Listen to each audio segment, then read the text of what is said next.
Hi, welcome to our Saturday night group. Today is Saturday 4/12. The topic today is Code of Ethics, and we thank everybody for joining. So I will say to you again, I'll remind everybody that the camera has to be on. If you tell me that you're going to the restroom and you're gone for more than about 15 minutes, I'm going to bump you out. The rationale behind that is you are the priority. And for most of my women, especially, it's hard to put yourself first. My men, unfortunately, seem to have an easier time with that. But for my women, this is the priority. You're the priority. And if you don't learn to put yourself first, you're not going to pass this test. I'll put it straight up and out. The way that I teach, I was a mother, single mother. My husband died raising my children. That's why I made videos, because I'm an auditory processor and I could listen when I was doing laundry. I could listen when I was doing other things. We don't ever recommend that you study more than an hour at a time. Research says sitting down for 3 or 4 hours doesn't do anything. If I ask you what you studied, you can't tell me. But if you watch the same video 15 times, that's what we recommend, 15 times, 3 separate hours, 6 days a week. If you're tutoring with us already, you get 5 days a week once you get a day off to relax. But other than that, I want to be in your head. When you're in your car, when you're making dinner, I want to be in your bedroom, in your shower. I want everybody in your family to know me. What do you think Dr. Pam would say about that? Huh? Honestly, but I only need you for 90 days. I only need you to put yourself a priority for 90 days. I do hope, though, that that carries on other parts of your life, that you learn to put yourself first. Last Mother's Day, I'll probably do another one. There's a video recording on learning to put yourself first. Mamas and daddies, you're planting a seed. I can tell my daughters all day long that they're the most important thing and they're wonderful. But if they don't see me putting myself first, they're going to repeat the same thing I've done. Okay. And if you know my story, my husband died. He died about 10 years ago. I'm almost 10. He died when I was 50. So I'm almost 10 of learning myself and learning who I am, because I poured all my energy into my children and into my husband. I didn't know who I was. He died. My last one's graduating from college in a couple of weeks. And I had to learn me. I had to learn what I like to eat. Just me. And I so wish someone had told me that earlier. It's important. And especially for my daughters, I wanted them to learn it's okay to put yourself first sometimes. It's really okay.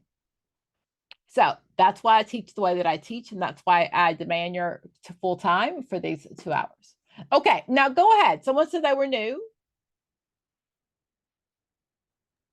Yes, ma'am. This is Tori Henry. How are you? Hi, how are you? I am taking individual tutoring with Lanika, Mm-hmm. and I have a test date of June 25th. So I am very excited. And yes, I want it to be one and done. And this is all that I'm doing for the next 11 weeks.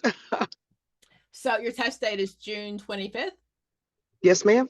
Okay, so on your schedule, that next Saturday after, plan to come back to group and share your story, just so you know. Absolutely. Yes, Okay. ma'am. Okay. I will tell you though, Lanika, like everybody else, we're not going to set you up for failure. If you're not ready to test, we're going to tell you. I It's look a forward hard to thing that. to say, but we're just going to say we know what it takes. We tutor, our business tutors about 200 clients a week. Okay. So this is what we do. This is what we're good at. We know we're a very unique business. We're the only business that does this. We teach all the mental health tests, whether it's psychologists, whether it's drug and alcohol, LMFTs. So many of the things are the same, but the bottom line is we teach standardized testing. Most of you sucked on the GRE. Thank God you had a high GPA, right?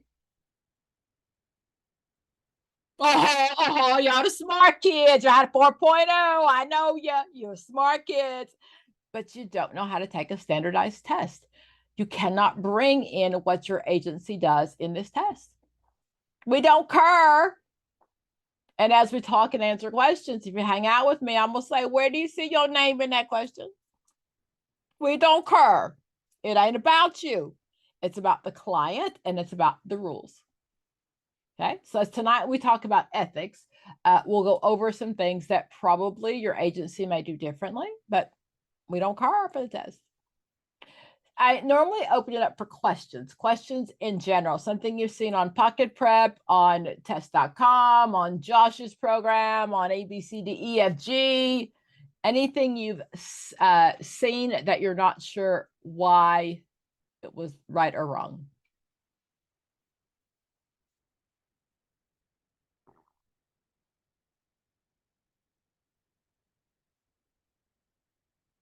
Okay. There were some questions on bartering that was not clear. Tell me more. So that it's okay to, when you have someone that wants to, that, well, no, with bartering was actually a sliding scale, that they didn't have the money and they wanted to provide a different service for you, and was it okay to do that? Okay, so let's talk about that verbatim code of ethics.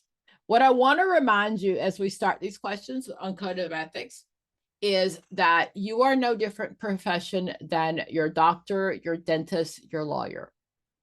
Okay. If you lose your insurance and you 8.5 months pregnant, your doctor's going to say, oh, come on in. I won't charge you. Anybody seen that? Heck to the no. He's going to lower his scale. He's going to give you a cash fee, but that's just for his services. That doesn't cover the hospital services, does it? Okay. So, no, baby, you ain't getting that for free. Okay. And I hate to be sexist, and I don't think men heard this, but girls, when you were little, your mama said, don't give it up for free. It applies to the test. We don't give it up for free. Pro bono means if there's a crisis, if there's a hurricane, if there's a tornado, if the local church calls you and says, we've got a lot of bullying going on, can you come and give a talk? Will you see a couple of our couples? Yes, I will give my services to the community, but not to a client individually. No, no, no, no, no. If your agency does it, I promise you they have some kind of slush fund somewhere. For the test, we don't give our stuff up for free. But let's see what the code of ethics says about bartering. Share my screen.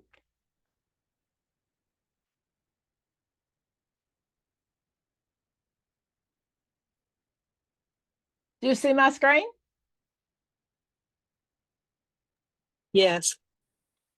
Tora, you want to read this for me? I'll put it on bigger old lady font, so my kids call it. Oh gosh. Oh shoot, hold on.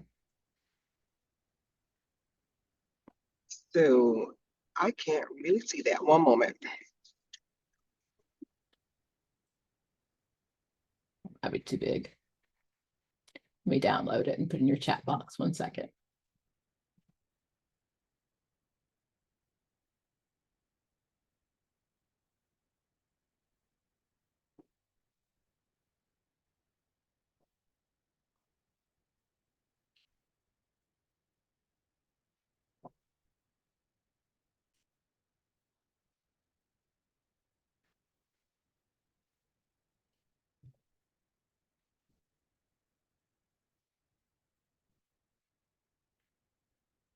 We'll be referring to this all night. So this is 2014.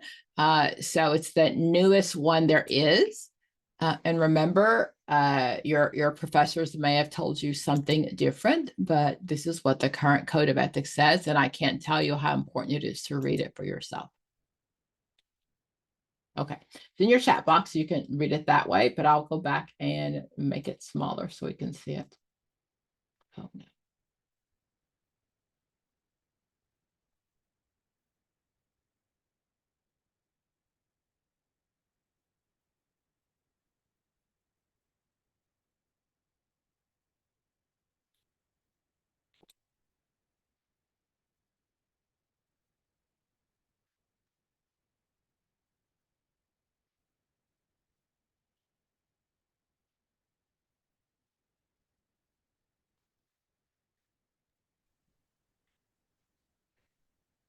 Okay. Is that better? Yes, ma'am. Okay, tell me what it says. All right. So counselors may barter only if the bartering does not result in exploitation or harm, if the client requests it, and if such arrangements are an accepted practice among professionals in the community. Counselors consider the cultural implications of bartering and discuss relevant concerns with clients and document such agreements in a clear written contract. Now put that in English. What's that mean?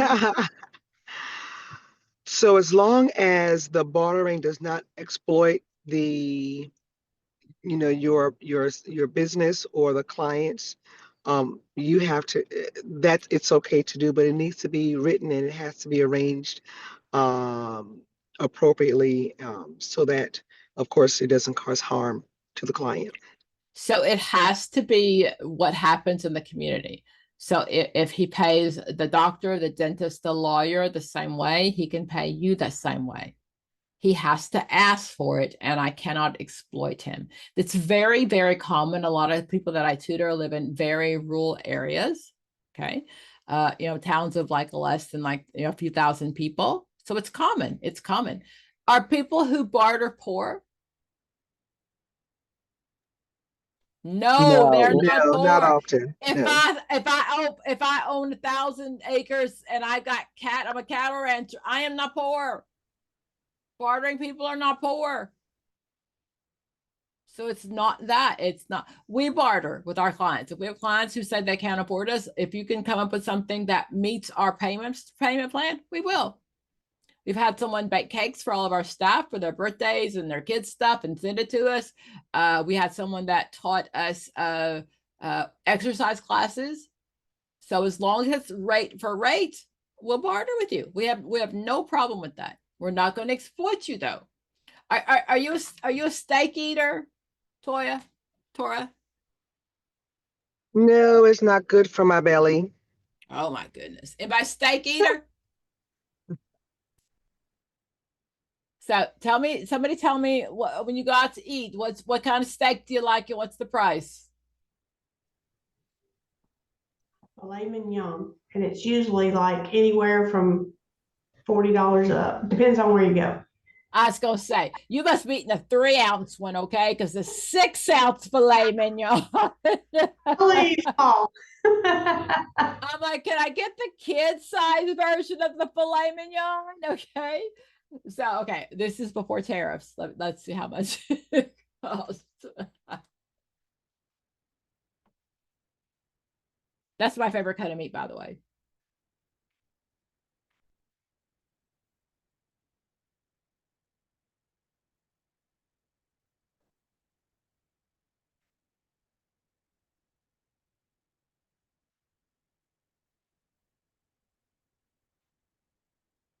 Six ounces can price between $18.39 to $49.95. I'm gonna use the restaurant pace, which is probably about $50. Okay. So if I'm charging $250 a session, how many filet mignons can I take?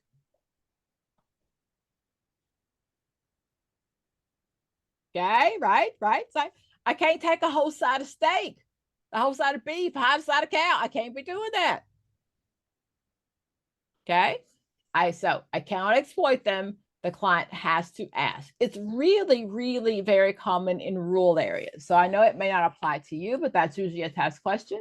I cannot exploit, but the biggest issue is the client has to ask. Okay. I want to go someplace else with that. Let's see here. You asked the second question was about, you said they can't pay. That's what you asked me, right?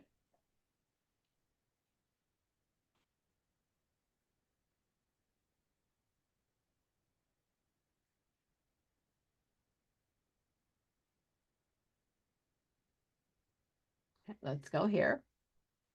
There are very few questions on the test about money because definitely money changes the relationship we have with our clients. So most often in that screening before they get to you, someone has already made sure that they have in the correct insurance and they can pay. So usually we don't do that. We talk about let's see here. Fees, establishing fees. Someone read that for me. 10C. You can do that. Establishing fees. In establishing fees for professional counseling services, counselors consider the financial status of clients and locality. If a counselor's usual fees create undue hardship for the client, the counselor may adjust fees when legally permissible or assist the client in locating comparable affordable services. Okay. So anybody, probably not. Anybody work for somebody that's a provider of like Blue Cross Blue Shield, one of the not state care, but private health insurance? What do people pay for therapy? Do you know? It's like 150 to 200. But if you have my insurance cover, it's like mine's $23 a session because my insurance covers the rest. Okay, yeah. So, well, what is the full price? So, do you know? It's 200. Okay, I said 240, or I said 240, 250. That's reasonable and customary. Okay, I know if you're taking state dollars, most often it's like 65, 75. Is that about right? Yeah. Give me a yes or no. I'm not in practice anymore. yes. I need some yes or some Yes. no's. Yes. Okay. So you want to get out of that, right? You want to get into private care. You want to be a provider. You want to get on the list of Blue Cross Blue Shield or all the major insurance companies, right? You want to be on that list. That's the goal. So I can charge usually about $240 an hour. With copay, it's maybe $45. Okay, but the therapist is getting $240 an hour in most places. So then when I establish my fees, they need to be based on the neighborhood, right? Okay. So I live in Tennessee. If I lived in California or New York or Florida, I can change my fees based on what everybody else is getting. Okay. Those of you that are working for an agency and you're taking state dollars, you realize you ain't making no money, right? You realize that, right? Just saying. Okay, in case you weren't sure, I'm gonna let you know. That's why we're here to take the test. Absolutely, and stop Exactly. fee splitting, right? What you want to do is you want to open your own agency. This is how I grew. So I'm an LCSW, by the way. Never been an LPC. Will never be an LPC because I ain't taking no more classes because I stole $100,000 for a PhD. So, but what we did is I was in a group practice with 5 people, and each of us set out to get on the board, the panels of one of the major insurance companies. If one body in your group can get on that panel, then you can get everybody on that panel. So that was the goal, is that we were all been able to be major insurance providers. Okay. So that's the goal, is to make money. That's the goal. Okay. So then when I'm establishing fees, they have to be reasonable and customary for my area. Non-payment of fees. If counselors intend to use collection agencies or take legal measures to collect fees from a client who does not pay, do you know you can do that? Do you know you can put them on a list and get them bill collection people to call them? All you have to do is tell them up front, that's the rule. In your informed consent, they have to know that's the rule. As long as you know that, it's fine. My daughter's psychiatrist charges me $35 every time she writes a letter. She writes the same damn letter every time and changes the date, and she charges me $35. I knew going in. My daughter has anxiety. She's had accommodations through school, whatever accommodations we need. She writes the letter. She just changes the date and charges me $35. Insurance don't cover that. That's cash. If you have a no-show policy, is that okay? Can I charge you for a no-show? Yes. Yeah. Can I charge your insurance company? No. I cannot, but I can charge you as long as it's informed consent. I can charge you $45, $65, $110, as long as it's in your informed consent. Okay. You are a professional. Don't ever forget that. You are a professional. And I know when you're new, it doesn't feel like you're a professional, but your clients don't know that. You're going to fake it till you make it, right? You're going to walk in that room like you know what you're doing. If it was your doctor's first day, would he tell you? Not at all. Oh, this is the first surgery I've ever done, Pam. They're not going to tell you. You trust them the same way the clients trust you. You may not feel like you're an expert, but you are. Okay. Okay. So, group work. What's the biggest issue about group? What's that confidentiality thing? It's not guaranteed that'll be confidential in group. I can't make adults keep their mouth shut. No. I'd be married if I could do that. A magic wand. Cha-ching, cha-ching, cha-ching. Right? I can make any adult behave for the women behave. Absolutely. Absolutely. Did we talk about gifts yet? Can I? Oh, let's see here. Let's see someone who's new. Tamika Fletcher, can I take a gift? It depends on if the client, if it means something to the client. If you're gonna offend them or not, you can, but you don't. So my client's from Germany and they want to drop a Mercedes Benz at my house. I can take that. I'm sorry. If that was meant something to them. Baby, no, I'm sorry. That sounds great. No, maybe the toy car Mercedes Benz. Hey, listen, now the small gift. Yes. So if it's the, wait, if it's the Mini Coupe, I can take that one, right? Because it's no. Culture does matter, okay? But there's no price point. And I know many of you have gone to college and your professor or your agency said $25, $50, whatever. That's not true. We don't care what happens in your agency. The Code of Ethics gives no dollar amount. It says a small gift. The bottom line is I don't want to ever hurt the client, okay? If it's culture and food, you better suck it up and taste it, okay? I teach my clients all the time.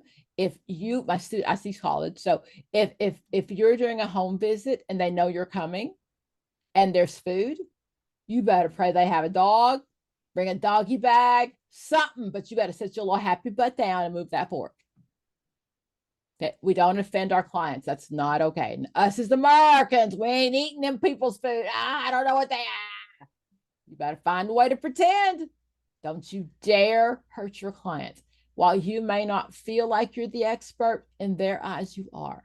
You're the savior. You fixed the world. You got their kids back. You got their marriage back. They think you're amazing. Can you politely decline? No, you cannot.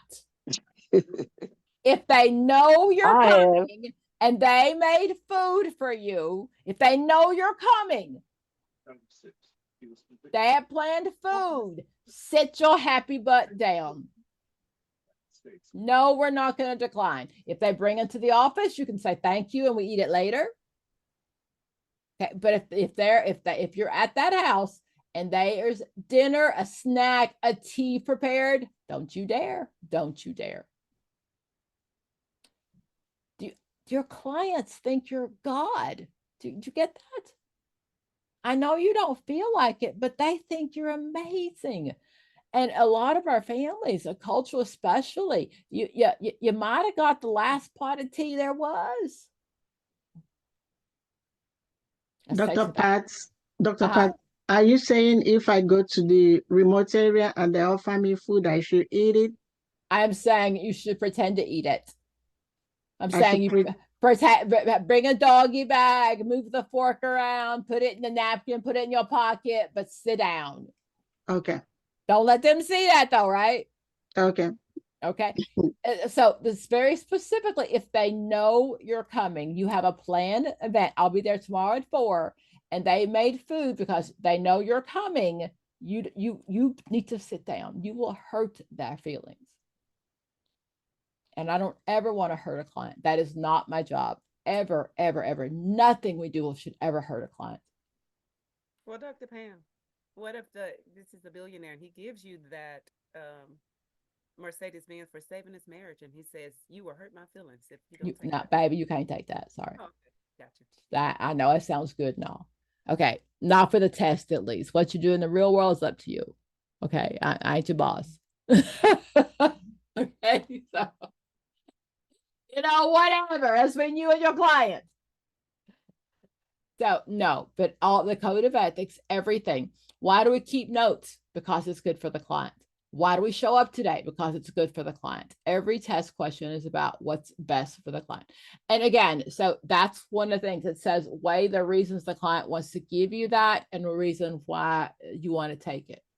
It's very common with people who are dying, right? You've been there for them and they love you and they think they're great and they want to leave you the car, the house, or something. Them kids gonna come after you. Right? Don't even try it. They will come after you all day long. So understand, again, it's about what's best for the client. Okay, let's go back up here. Some people have taken the test. Tell me I'm going to pull up questions in a minute. I just want to go in code of ethics in general. Tell me some questions you've seen. It's always a question about the time you can have an intimate or sexual relationship with a client. So the NADAC rules are different than the NCE rules. The NCE rules say how long? Anybody? 5 years after the last. 5 years. 5 years. I can't be sexting them, sending pictures going, oh, it's 3.5 years where it's almost done. Right? But so if it's past 5 years, I run into a client 10 years later and we both agree, then we can. Okay, so 5 years. But for NADAC, is it 5 years as well or never? I don't really know. I think NADAC is never. Social work is never. I think NADAC is never. Okay. Psychologists are 2 years. So if you want to switch, you got a hot client and you want to get with them, you become a psychologist. Just saying. Okay. So LPC is for 5 years. 5 years. 5 years. So I will say to you, and if you've never been in that situation, you think it won't happen, but it will. It really will. Transference, countertransference is real. It is real. There's going to be somebody in your life come in, ooh, and think, oh, baby, When that comes in, when countertransference gets in the way, you always seek supervision. Always, always. Whether it's tomorrow or 10 years from now, once you've already passed the test, always seek supervision. Your feelings are always going to get in the way. We're human. And as hard as we try to keep them in a box, it gets in the way. Always seek supervision. Now, if it's a transference situation, right? I have a client who says, oh, Dr. Pam, I think you are the sexiest thing on this earth. Oh, girl, I can't wait to see you every week. What do I do with that? I'll say you're right. No. What do I do? Refer them out. I cannot refer them out. That's abandonment. I can't let go of that client. Seek supervision. Seek supervision. Set boundaries. Set boundaries. What I'm going to do first. Boundaries first. I'm going to remind my client of the therapeutic alliance. I'm going to remind them that while they think we're friends, I know everything about them. They know nothing about me. I'm going to set boundaries. Okay. However, if it continues, then I'm going to seek supervision. Does that make sense?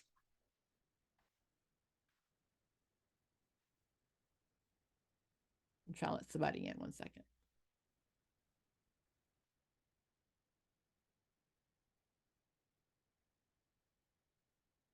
I have 4 screens and sometimes it just don't always want to work.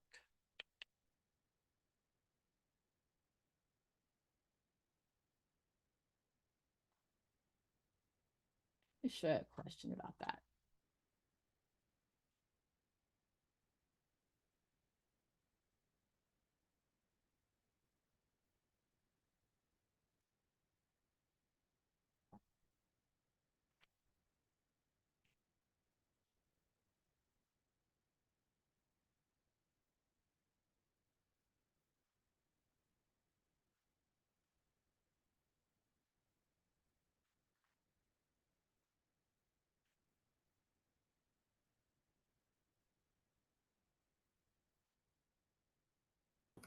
Dr. Pam, Huh?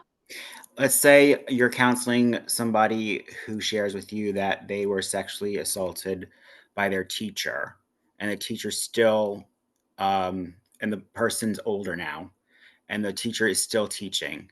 Is the person over 18? Yes. I can't do anything about that. They can share. I can support them if they want to share, but they're an adult. Even if the teacher is still teaching? They're an adult. If they want to make the call, I will support them, but I cannot make that call. Okay. If she's 17, I can do it. But if they're an adult, they have the right to make their own decision. I can support them, I can do whatever, but I cannot make that call. That's confidential information.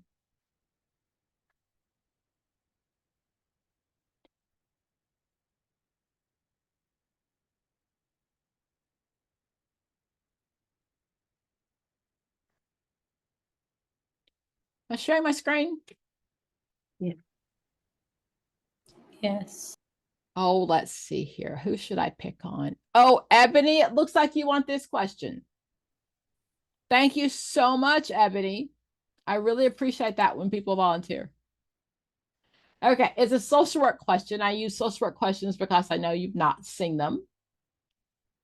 So we're going to read the question. We're going to spend more time in the question. We're going to read all four and then rule out. Ebony, do you know I'm talking to? Okay, so I have to read the question? You do! Oh, I thought you were going to read the question. Okay. Would you like me to read it? That. I will read it. I don't mind. I don't mind reading it. Go ahead. So, a man has seen a social worker for a few months. After a few months, he tells the social worker that he has a surprise for her. The social worker inquires as to what his surprise is, and the man pulls out a box and shows her a Victoria's Secret nightgown. What should the social worker do? Okay, stay in my question. Tell me in your own words what's happening. So, her client wants to give her a gift. The gift is, I would consider, inappropriate. Now, maybe they're granny panties from Victoria's Secret. They're still inappropriate. I don't think Victoria's Secret sells granny panties. I'm sorry. Okay. So now, usually when transference comes up, I say to him, don't do it again. But this is obviously, right? And I've been singing for a few months. It's not a new session. All those things matter. Okay. So let's read all four of my choices. So you can do A, accept the nightgown and thank the client. B, report the incident to her supervisor. C, explain to the man that the gift is inappropriate and she cannot accept it. Or D, explain to the man that the gift is not appropriate and discuss the situation with her supervisor. Okay. So what can I rule out? What would I not do for sure?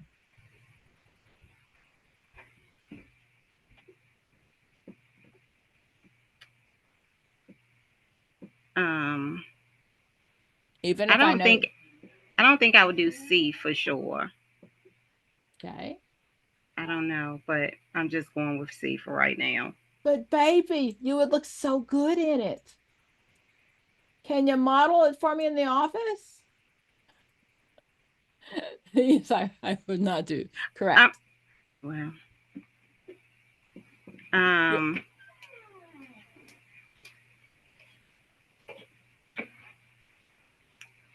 Let's see, the next one that I will rule out may be. Can we take out A? I think so, because I think, okay, yes. So we're just ruling out right now, yes. Mm-hmm. So now you're between B and D. When I get down to the two, I'm going to compare the two to each other and go back to the question. And this is a code of ethics question.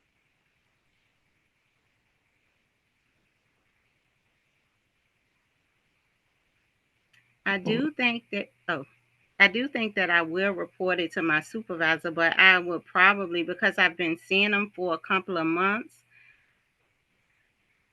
I think D may be appropriate. I'm not sure though. I'm just taking a stab at it. Okay. So between B and D, guys, what do you think? D. D. D is the best answer. D. D. Okay. Absolutely. D is the best answer. All right. God was with me on that one. Good job, Ebony. Thank you. Okay. Not so hard. Not so hard. Right? So I, if the question had said I had warned him already, right? It happened before and I'd warned him already, then I'd go straight to my supervisor. It doesn't say that in the question, does it? No. So as far as I know, this is the first time he's done anything inappropriate. I've got to trust the question. So I just don't want to run my office like, oh, no, I want to say to the man, it's not appropriate. Why do I want to tell the supervisor? To cover yourself. Dang, because when I kill him, somebody needs to know why. Okay, so Wouldn't you also put that in your Are we notes? frozen? yes, you would. You'd put it in your note as well. Absolutely. Absolutely. Now, if the question had said it's happened a couple of times, I'm going to go to my supervisor.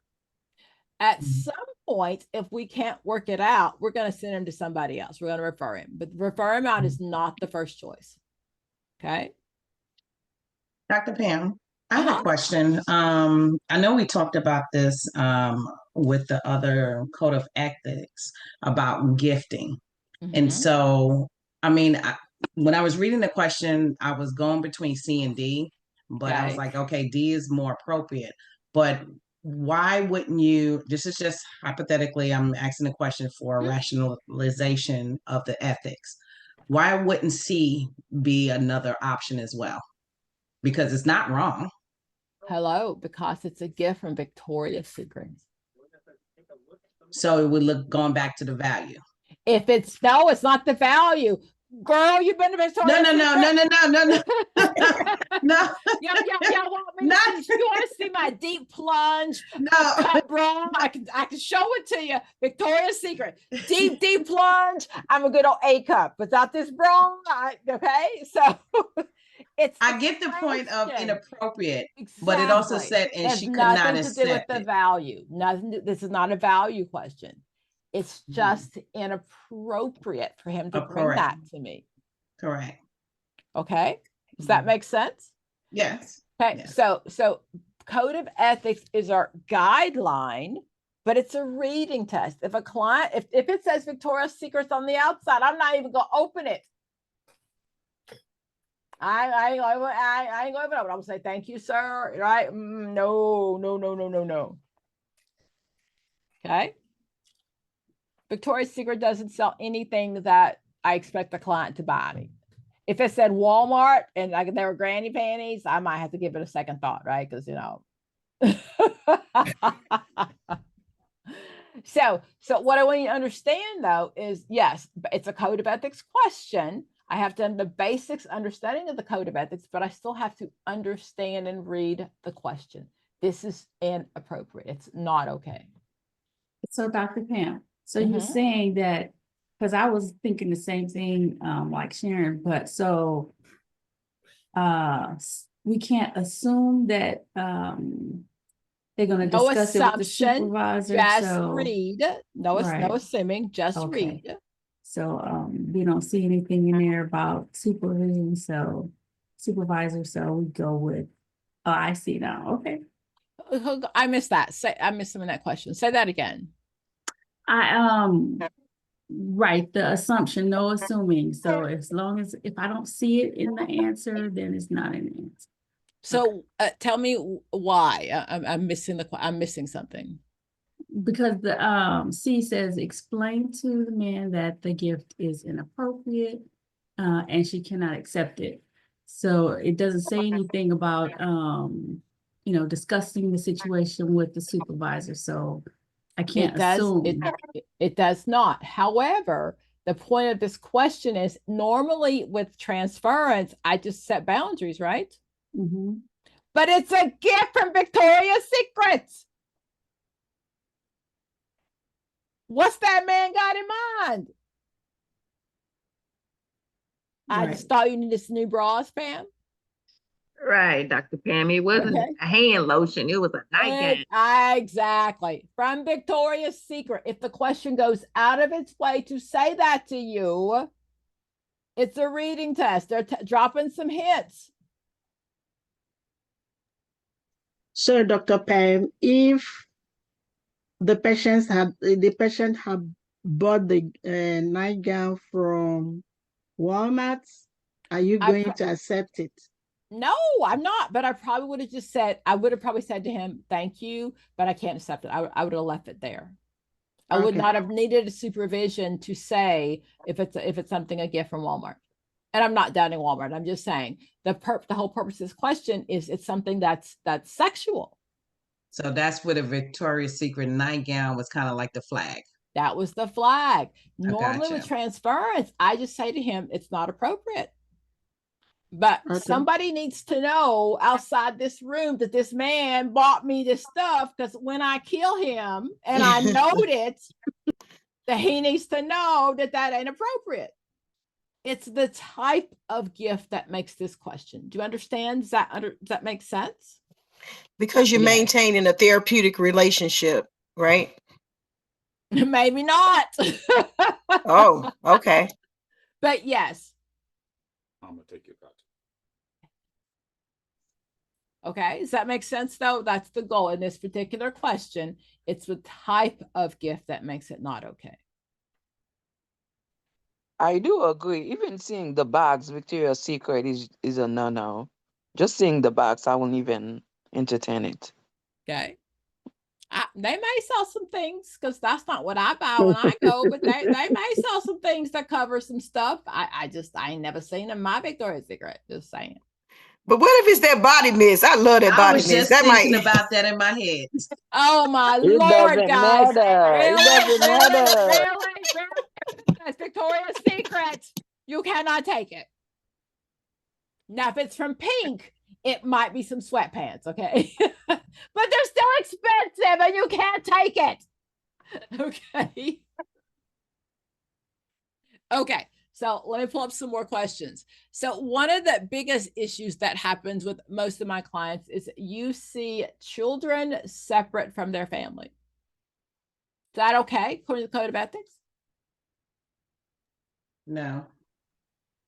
Not Depends at all. on the age. No, there's no No. age. The Code of Ethics says the whole family is the problem. We don't believe in an IP. The whole family is the problem. Dr. Pam, can you repeat that? I think it froze. I couldn't understand what you stated. I'm sorry. I'm going to go to the Code of Ethics.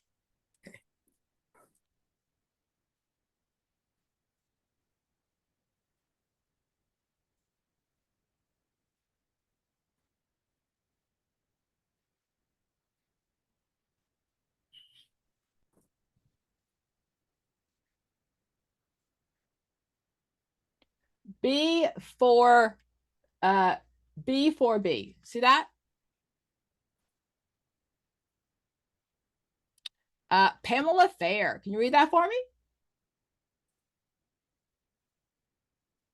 Yes. In couples and family counseling, counselors clearly define who is considered the client and discuss expectations and limitations of confidentiality. Counselors seek agreement and documentation in writing, such agreement among all involved parties regarding the confidentiality of information. In the absence of an agreement to the contrary, the couple or family is considered to be the client. The whole couple or the whole family is the client. This is what happens all day, every day. The parents come, the mama comes to your office, says, fix my kid. Oh, and then she's got siblings. So your supervisor says, oh yeah, let's give them all a different therapist in our agency. Right? And y'all charging all of them on the state code for therapy. That is unethical. The children are not the problem. It's the family. They'll be walking on money saying, Dr. Pam said, but for the test, understand the family is the problem. And if I want to refer a client out, I give them one referral to my office and 2 other people outside of my office. Y'all do that, right? Okay. That is unethical for the test. We don't believe in identified patient. We don't believe that little Bobby is the problem. The whole problem is the family, and little Bobby's acting out what's happening in the family. How many of y'all see some individual kids all the time? Come on. I know you do. I know you do. And there's siblings in your agency too. They're all seeing somebody else, the mama, the daddy, everybody seeing somebody because they billing everybody out the yin yang. It's unethical. What about a couple? No. No, meaning? I mean, you can't counsel the husband and counsel the husband and wife together. So they both would have to have 2 different individual therapists, because then what could happen could breach of HIPAA, or something might come out that one of the couples said to you in private. Absolutely. Absolutely. So if I'm seeing the wife and she wants to bring in her husband for therapy, then I if it's the first session before I've established rapport, I can do that. I really can. I can say, hey, we have established rapport. It's fine. But if I have established rapport with this couple, with this woman, I cannot see them as a couple. I cannot see them as a couple. I need to refer them both to somebody else. Yes. Dr. Pam, so you can't just see one of them, you have to refer both of them out? Okay, if the woman is my client, I can see her. Okay. But if they want couples counseling, I need to send them both to other people. Okay. Because I can't see the couple if I've already seen the wife. So Dr. Pam, I'm a little biased there, right? Because I've been seeing the wife for a while, and I believe all she said about her husband. Go ahead. So a question. So if you're seeing the couple,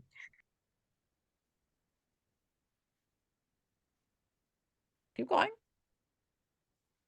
She accidentally muted herself.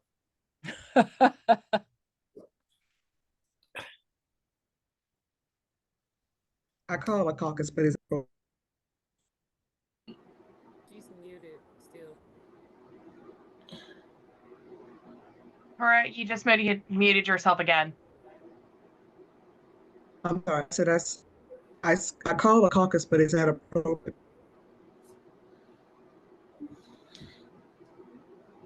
Okay, you want to try again? So you're in a couple, and you decide to see, and you need to talk with them individually.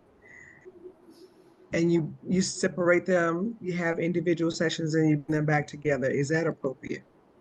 So the only reason I would do that if like one of them has an issue, like if a wife has sexual history of abuse, or if there's domestic violence in the couple, then I can see them both out until they get better. They can come back to me.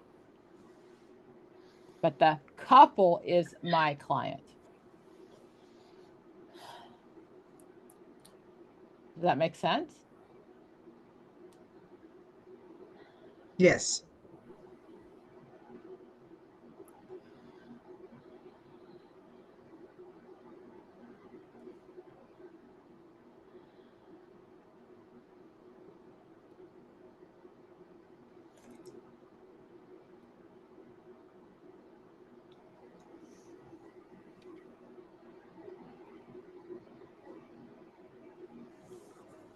Who wants this one?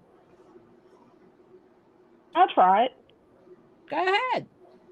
Okay. A clinician has recently learned from the wife of a couple he is seeing that the wife believes that she is a lesbian. She states she does not want to share this with her husband. During the next session, the husband asks his wife if she likes women more than men. The wife answers no. What is the first response that the clinician should make in this situation? So, a couple is seeing a therapist, and the wife has admitted that she's a lesbian to the counselor, Mm-hmm. and her husband doesn't know. Mm-hmm. So, A, encourage the wife to be honest. B, encourage the husband to ask the wife after the session. C, say nothing but plan on speaking with the wife after the session. D, encourage the couple to discuss the issue. Let's rule out. What would I not do? B as in boy, I would eliminate that one. Okay. Why? Oh, one moment. Give me just a second. I'm going to tell you. Isn't that confidentiality? She can't say that. If we're going to discuss something, I just want to discuss it in session, right? I'm not going to say, Correct. oh, go discuss. You came to me for marriage counseling. Correct. Discuss it with me. Okay.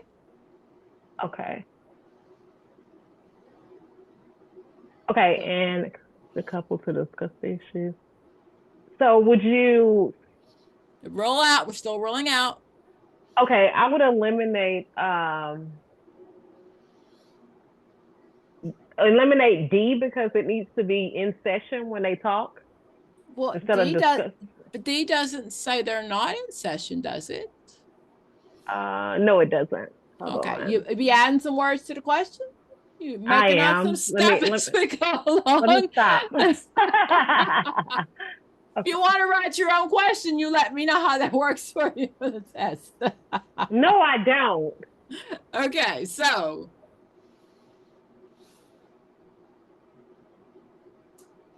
what else can I take out? That's no way, no how the answer. Eliminate A. Okay. They're both my clients. I can't throw either one of them under the bus. That's not an option.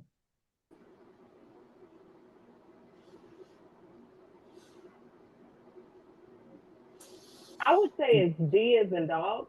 It is. It is. I can't keep the secret and I can't share the secret. So I'm looking for a way that says something about that it's okay, that they need to figure it out because I can't keep the secret and I can't share the secret. Okay. Okay. Thank you. Thank you. Dr. Pam, before you move on, what do you You're mean welcome. can't keep the secret? I can't, you can't tell me you're screwing on your husband and me not saying nothing. That you're both my clients. My loyalty is to both of you. I just want to make sure that's what you meant. Thank you. Yeah, I can't keep it and I can't share it. So I'm looking for an answer that says something about, without throwing either one on the bus, y'all got to figure this out. Okay. Okay. Oh, let's see here. Abby, hi. Huh? You ready for a question? I sure am. Come on down. You're the next contestant. What is the difference between confidentiality and privileged communications? Read all four. Confidentiality is a legal concept and privileged communication is an ethical concept. B, confidentiality is an ethical concept and privileged communication is a legal concept. C, confidentiality and privileged communication are both legal and are the same thing. Or D, confidentiality and privileged communications are ethical concept and are the same thing. Let's rule out. Confidentiality and privileged communication are ethical concept and are the same thing. C, I'm going to rule out C. Confidentiality and privileged communication are both legal concept and are the same thing. So I'm going to rule that out. Confidentiality is an ethical concept and privileged communication is a legal concept. B. B is out? Yeah. Okay. You sure?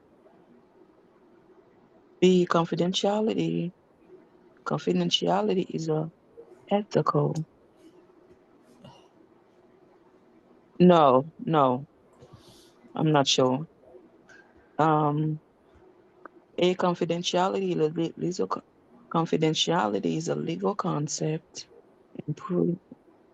A, without A. Okay.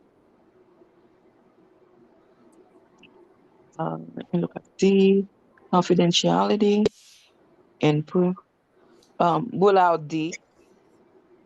So what's my answer? B. Well, tell me more. Confidentiality is an ethical concept.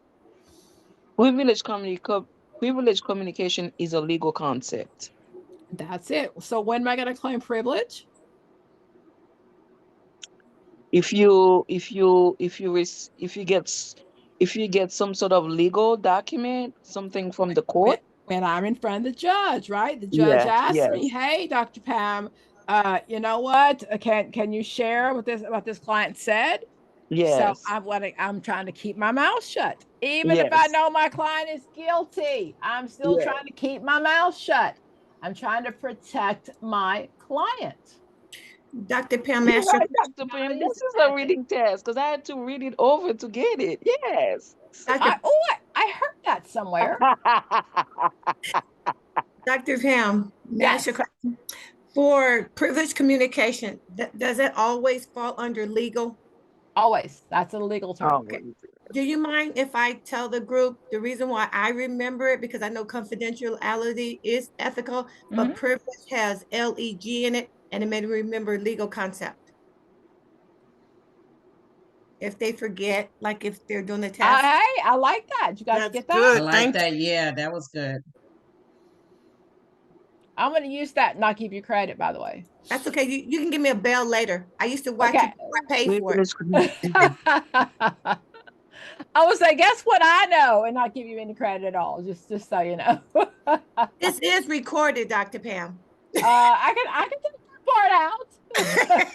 I don't mind sharing. I ain't lying. I'm lying. I do not know how to do that. No, I know you don't. I listened to you before I even knew who you were. Well, very cool. Very cool. How did you find me? I'm gonna be honest with you. I took the test several times. Okay. And I'm gonna be honest with you. The Holy Spirit told me to Google NCE, and you popped up. I wasn't the first one. Yes, you were. Oh, Lord. When you popped up and I saw you and I looked at the dates and you were, and I was like, this, how? And I kept going on and on. I went through all 8 domains and you were on every 8 domain. And believe it or not, I listened to you and took the test and I missed it by 3 points and I had never talked to you. So before then, I could not. So I give you homage and honor. That's why I pay for it this time. Thank you very much. Thank you very much. I have to tell you that. Thank you. Thank you. Thank you. Thank you. I appreciate that more than you'll ever know. I really, really do. Okay, let me show you some more questions regarding just confidentiality, legality, and what we talk about. 1 second here. Now, before, and also to Dr. Pam, a lot of people pop up after I seen you. I was gonna say, I'm first now, I think, but definitely when I first started, I wasn't. I was not. Usually, you can Google me now, and I pop up. I pop up first, but not always. Well, 2 years ago, when I took the test, you popped up, and I just think that was God, because no one else. It was nothing but NCE, you, and I went through the whole thing, and I saw you. So, but after then, it was everybody else. But I had already taken the test, and I missed it by 3. So I figured if I can just listen to you and don't be involved, I can get an ace at this time. Totally agree. Totally agree. Okay. This is also, it's a social work question, but the rules are the same for social workers as well as counselors. Again, I like to use social work questions because I know you've never seen them. Oh, let's see here. Who wants this one? I can try it. Who said that? Terry. Go ahead. Okay. A social worker in a mental health agency has received a referral to provide services for a client who is court ordered to receive social work treatment for criminal activity that led to his probation. The client does not want to participate in the treatment process and has told the social worker that he does not intend to keep his appointments. What should the social worker do? Okay, said my question. What's it asking me? Oh, could you repeat that? I'm sorry, Dr. Pym, I didn't hear you. Repeat the question in your own words. Paraphrase. So basically, you have someone that is being referred for services involuntarily, and they are not in agreement with it, even though it's for criminal activity. And so they are not being compliant. They're being non-compliant to receive the services. Okay. Did that sound about right? That's it. I ain't coming. I don't care what you said. I don't care what judge says. I ain't showing up. Yeah. What do you do? So am I ruling out right now, or read all four first and then rule out? Okay. All right. So A, she should respect the client's right to self-determination and inform the probation officer that the client does not wish to participate in treatment. B, she should inform the client that since he is court ordered, he has no option but to participate in the treatment. C, she should provide the client with the information about what services she can offer and let him know the extent of his right to refuse services. And then D is she should encourage the client to try at least one session with her and then decide what he would like to do. Okay. So let's rule out. I would rule out A. Okay. Why am I ruling out A? I mean, no client that's coming involuntary is going to want to attend, right? So, and you know, she's providing a service basically that was court ordered. Okay, you're overthinking. Okay. When a client is mandated to receive services, unless they sign a release, I cannot talk to the probation officer. No, could you repeat that last part? If a client is mandated by the court, I answer to the court. I answer to the judge. If they have not signed a release, I cannot talk to the probation officer. Now, most of you that work in programs where people are mandated, your people sign it, right? Yeah. But that's you bringing your job into this. Unless you sign a release, I cannot speak to your probation officer. I answer to the judge. Yeah. Okay. Okay. Just step on some toes because your office, y'all don't do that, right? Y'all be calling probation officer all the time. At some point, there's a release being signed, but this question doesn't say that. Got it. Okay. Yeah, I work in that area, and that's exactly, you're right. So, and what we do is try to encourage them to attend just one, but still, you know. That is not what the Code of Ethics says. Yep, you're right. So I apologize for that one. So, but A is still ruled out, correct? Yeah, and I will take out D too. The Code of Ethics doesn't say, oh, just show up once. You'll like it. Come on. Right. That's the one I was going for, actually. That's okay. And again, that's an agency question. Let's go back. Got it. A client has broken the law. They had DUI. The judge says you got 90 days of lockup or 90 days of therapy. He said, oh, I'll take therapy. Do I care if he shows up or not? No. Heck to the no. Okay. What's my answer? B. Which one? C. Absolutely. Absolutely. Absolutely. Ain't no skin off my back. Sure. Now, if you work in an agency, y'all call on there because y'all want to get paid.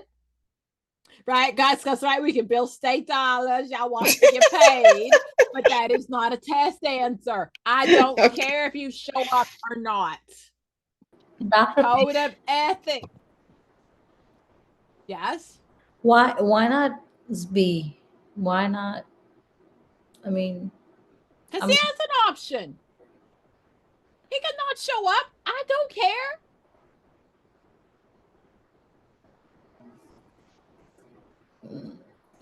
We always have choices, right?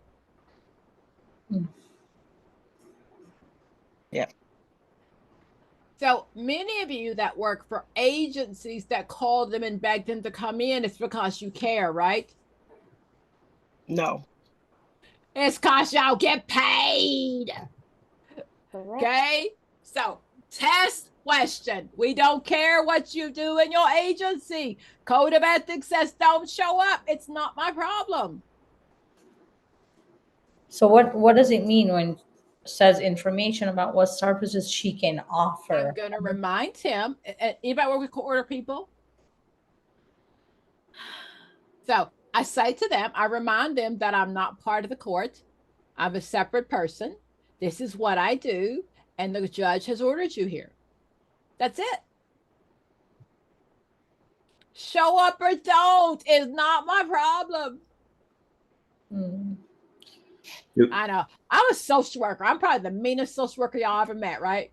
We're supposed to be kind and good and giving. Heck to the nods. I'm wasting my time. Go to jail. I don't care. Okay. Go ahead. Ask the questions. Do we still remind him that we have to report it if he doesn't show up? Or... he knows that, but I can. All right. But listen, honestly, so in the real world, test world, I'm not calling his probation officer right now. What's going to happen is in 90 days, the judge is going to call me and ask me for my report. And he's going to say, Dr. Pam, can you please happen with what happened with blah, blah, blah in court? And I'm going to say, Your Honor, I don't know. He didn't show up. That's it. You provided your services, your information about your services. He never called. So it's not our business to tell him like he has no options but to participate. He always has options. He can go to jail. That's his choice, not mine. Dr. Pam, I get clients that are court ordered, but if they don't show up, the paperwork from the office just send it back, and then the judge either put them in jail and they still got to do the classes. So either way it go, we don't have to tell them anything. Did you see your name in this test? The question won't occur. Won't occur. I'm not trying to be mean, but I am. I'm trying to step on your toes. Won't occur. Yeah. Everybody takes the exact same test. Whether you're court ordered or you work with mandated clients. And I love, and those who work with mandated clients, when the light goes on and they get it, that's the best thing ever, isn't it? Mm-hmm. Like, oh my gosh, they actually finally get it. I love that part. But I also know well enough that I can't. In my past life, I worked with people who were court ordered. In our county, we had a faith-based jail. So my drug and alcohol users, if they went to court and they got into this prison and they started their IA groups and all that good stuff in jail, when they got out, they had to come to see me for 12 weeks. Okay, so they're so happy, right? You got out of jail 5 minutes ago, you get to come see me. Ah, lucky you. Okay. What I told them, because my code of ethics are different than the code of ethics that probationers and police live by. So I was very clear. If you tell me that you're using, I have to report that. So I would say, just don't tell me. Tell me about a friend. Tell me about your cousin. Tell me about your neighbor that might be using. Just don't tell me you're using. My job is to help. I really want to help. I don't want to report every single time that you had a trigger. So that was my code of ethics, says I'm keeping things confidential. So just don't tell me.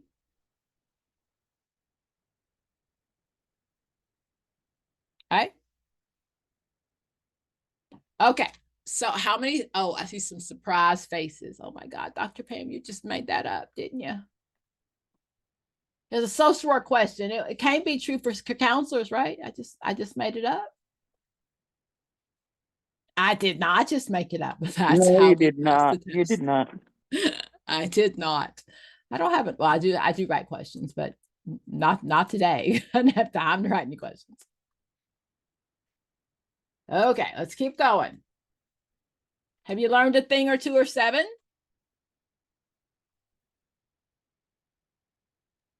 I have. I have. That last question really helped me out. You know, just that reminder that they have not signed informed consent. So that made total sense. Thank you. Okay, and it's did you see your name in the question? Tamara, Yes. now we working with them drug dealers, them drug users. How you feel about that? What's that, Dr. Pam? I said, you be working with them mandated people. How do you feel about that? And they toe up. The court order people something else. That's so true. They are going to opt out for the easiest thing, to not be able to go to jail or prison. And we get that all the time. We don't want to come to treatment, or if they do, they have ambivalence, or they confrontational. It's just a lot. Then you have to take the harassment from the state workers because they feel like you the client, and they're like, I'm not the client. You're not looking for me to come treat me. And You got my kids. And your agency probably puts pressure on you to get them to show up. Yes. Yeah. Because we want to keep those referrals coming, for one. Yeah, absolutely. We want to make that money. That's right. And when you own your own agency, you'll do the same thing. Okay. I ain't gonna lie. So just know, to get past this test, that's not the right answer. On your test, it's not the right answer. Okay. Let's see here. Oh, who haven't I picked on? Deborah? Yes. Didn't you take your test? Not yet. You told me I wasn't ready. Okay. How are you? I'm doing well. I'm taking it next Friday. Okay. Have you learned anything new today? Yeah. Okay. Take this one for me. In a session with a woman suffering from depression, the client recounts in great detail a dream she has in which she bought a gun and took her life. She tells the social worker specifically how she plans to carry out the dream. The social worker should A, share this information with the family. Oh, whoa, no. Stay in my question first. Stay in my question first before we look at any of the answers. What's happening? So it looks like a client is saying that she has some suicidal ideation and she has a plan to carry it out. Okay. In a gun. I'm sorry. Does she have suicidal ideations? Did you see that? She said she plans to carry out the dream. So she has suicidal thoughts. Okay. The client recounts in great detail about a dream in which she brought a gun to session. I didn't see that part. Okay. So but it's a reading test. Did I mention that? Yes. Okay. You're not totally wrong, but let's understand. So it's a session. She's got depression. The client tells me in great detail about the dream she had about a gun, and she's going to end her life. She tells you specifically how she plans to carry out the dream. Okay, so that's what matters. She gives you details of how to carry out what she's going to do for the dream. Okay, now let's read all four choices. A, share this information with the family. B, develop a no suicide contract. C, hospitalize the patient. D, ignore the dream. I'm gonna rule out A and D. Okay, and why am I ruling out A? Confidentiality. Okay.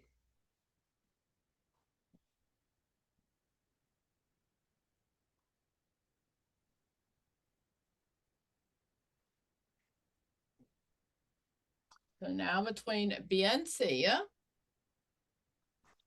I'm torn. I'm thinking it's B, but being that the client has a plan to carry out, I would do a Columbia suicide with her and do a that's not an option. Yeah, so B would be. I think it's B. You think it? And I have a different one. I chose C. Me too. I also chose C. Okay, so I actually have a question about the question, because I think when you said, so we read it as she tells the social worker specifically how she plans to carry out the dream. Is there supposed to be a in the dream? Okay, because so, if it's hold on. Remember, those test questions are never grammatically correct. Okay. Right? And am I repeat offenders? Am I wrong? No, you're not.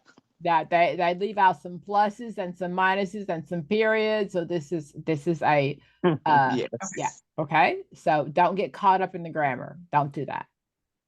Okay. Okay. So I think it's B. when is it okay to develop a no suicide plan? When is that acceptable? It is acceptable. Tell me when though. Maybe when she doesn't have a specific plan or attempt. Lower risk. What I'm looking for in the question is I know the client. I trust the client. It'll say something about she in the past she has had suicidal thoughts and she called me the last time she had suicidal thoughts.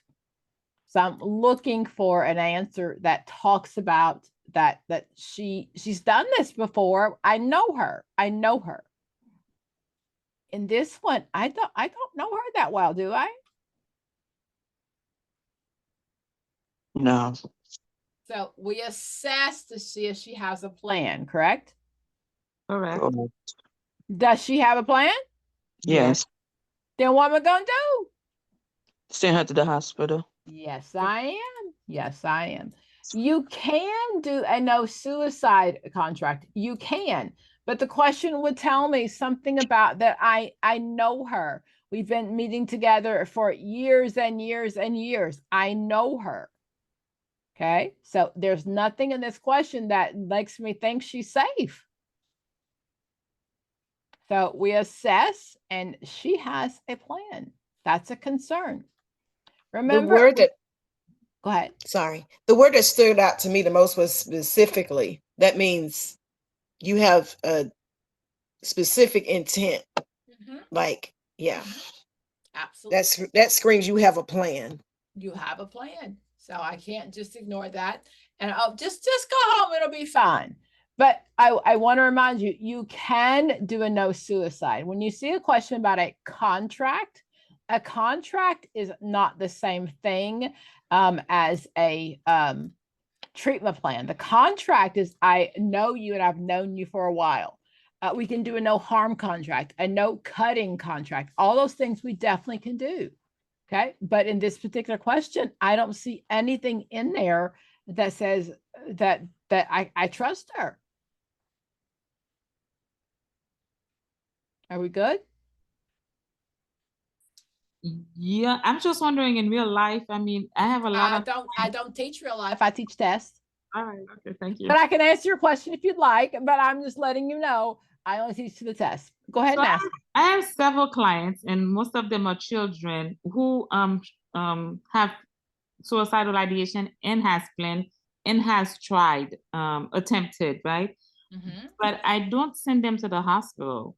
What you do? I do call their mama.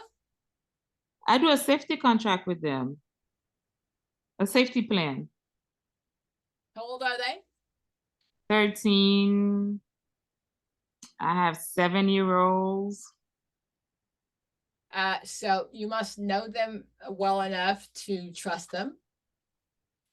Not really, because I've only been in the practice for about 2 weeks. Ooh, girl. Maybe it's an agency thing. Maybe it's an agency thing.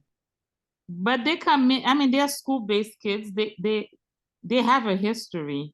So I was under the impression that you only call the hospital if they say, you know, they have the gun right now, they're gonna do it right now, or they're gonna do it when they leave. That's not what the code of ethics says. That's just when I have to use my professional judgment. If they have a plan, if they tell me I'm going to go home and blow my head off, I'm going to go home and they say they have a gun, I'm not letting them go home. Yeah, that I wouldn't, but not saying that it's in the immediate. Yeah, I don't know. I have to. The patient here is already depressed and has a plan to carry it out, you know, to kill herself or whatever. So the best bet is to hospitalize the patient. Are you telling me it's a reading test? Yes. What? What? They put the words in there to give you hints? What? He said in a session, no. Dr. Pat, let's read it again. He said in a session with a woman suffering from depression. You're right. You're right. I was just overexplaining. You're absolutely right. They're not trying to trick you. They're giving you all the hints in the question. You're right. Yeah. You're absolutely right. Okay. I promise you, there are no evil gods out to trick you. They give you the hints and the clues in the question. Yeah. Okay. I want to remind you, though, I would much rather have a client turn themselves in before I have to hospitalize them. If involuntary hospitalization is first, then that's what I'm going to do. I'm going to tell you something else that's the code of ethics and a test question. If a child is suicidal and I would they're suicidal, calling their parents does not relieve my responsibility. Okay? I promise you, if you think they're suicidal and you call mom and dad and say, oh, can you come pick them up and take them to the hospital? If mom and dad don't and the kid dies, who's going to be responsible? The counselor. You. Can I share one of my experiences with a 10-year-old? Sure. Yeah, I had a 10-year-old and, you know, she was just saying she was, you know, depressed and things of that nature. And she said she didn't want to live anymore. And I said, well, you know, I started asking her questions about like, did she have, you know, a plan or, you know, or anything to that nature. And she said, yes, there's a lake I go to every day. I just don't know which day, you know, it's going to be. And I said, well, when was the last time you went to that lake? And she said today. So I did inform the parents, but I told the parents they either had to take her to the emergency room to get her assessed, or I could call the Georgia, I forget that number. And but they came to the home and assessed her. GCAL. Yeah, that's it. Very good. Very good. So there were two choices there, right? I know your agency may have different policies, but once you get your own license, it's you. And I can promise you, if a kid kills himself and you called mom and dad and they're angry and upset, they're coming after you. They're coming after you. So when you work for an agency, you're covered by the agency. Follow the agency policies. But when you're on your own umbrella and it's your license, oh, and by the way, don't act like your agency's going to cover you. Please don't think that, because they're not. They're not. This is real life. They're not going to cover you. They go act like they, what? We told her to do what? So not only living with the guilt that you have to live with, understand the same board that you're going before to get your license is going to be the same board that's going to take your license. Okay. And if you haven't had anybody kill themselves yet, stick around. You will. You will. You will. I promise you, you will. I've been in the field for 31 years. It'll happen. You want to make sure you did everything that you were supposed to do. You want to make sure that your notes are in order. Remember, always write your notes assuming that someone else will read them. Always, always, always. I work at a jail, and that has happened recently. Yeah, it happens a lot. Yeah. Dr. Pam. Yes. I've had 2 clients. One I did actually had to hospitalize right there during the session. She was speaking about it, wanting to end her life, and she was very similar to the question, suffering from depression. She had just had a baby postpartum, and she was just had a bad, it was just a bad bout of everything. And she tried to take some pills the night before, and so we did actually get her hospitalized. But the other one is a 6-year-old that this was fairly new for him, new behavior for him. And in session, all of a sudden he was like, I just want to die. I just want to kill myself. I'm going to pull my ears off and bleed out. And so it was new. So it was new behavior, new everything for him. And so what I did call his mom that time. Actually it was yesterday. I called his mom, and I'm like, this is new behavior. I've never seen this before out of him. He has never expressed anything like this before. I don't know if you want to come in. I'm meeting with him right now. And so we, started talking with her and him at the same time. So we're trying to figure out where the behavior was coming from, and why did he, why was he thinking he just wanted to die at 6 years old. And we still don't know why he felt like that. But I told her that we could explore, maybe getting some extra help. And I did call the supervisor and told him, say, hey, this is new behavior from this kid, and I've never seen this before, out of him. He's always normally, very energetic and all of that. So I involved them in on it. He was not hospitalized, but I did reach out to the supervisor. I'm going to say to you that pulling his ears off is probably not a realistic plan. No, it wasn't realistic. So that would have been a red flag to me that he needs help, but I wouldn't have hospitalized him because he wants to pull his ears off. I just notified everybody that I knew, And that's fine. That's fine. That's because that's not a realistic plan. Right. That makes sense. Oh yeah, it did. I mean, I knew that, I was like, he's going to pull his ears off. I did know that. So I was just saying, How did you not laugh? I know that's mean. But... Well, because he was because he was self-harming at the time, like hitting his head. I get that. He's 6. If we go back to Piaget, so egocentrism is all about me. But pulling my ears off is just not a realistic. I'm not saying he doesn't need help, but I wouldn't have called 911 because he wants to pull his ears off. But it was just, it was just for him to even, when your client is it's like, where's this coming from? Yeah, and it makes sense. It makes total sense. Okay, we'll do a couple more questions, guys. Okay, so 29 volunteers. I'll take it. Go ahead.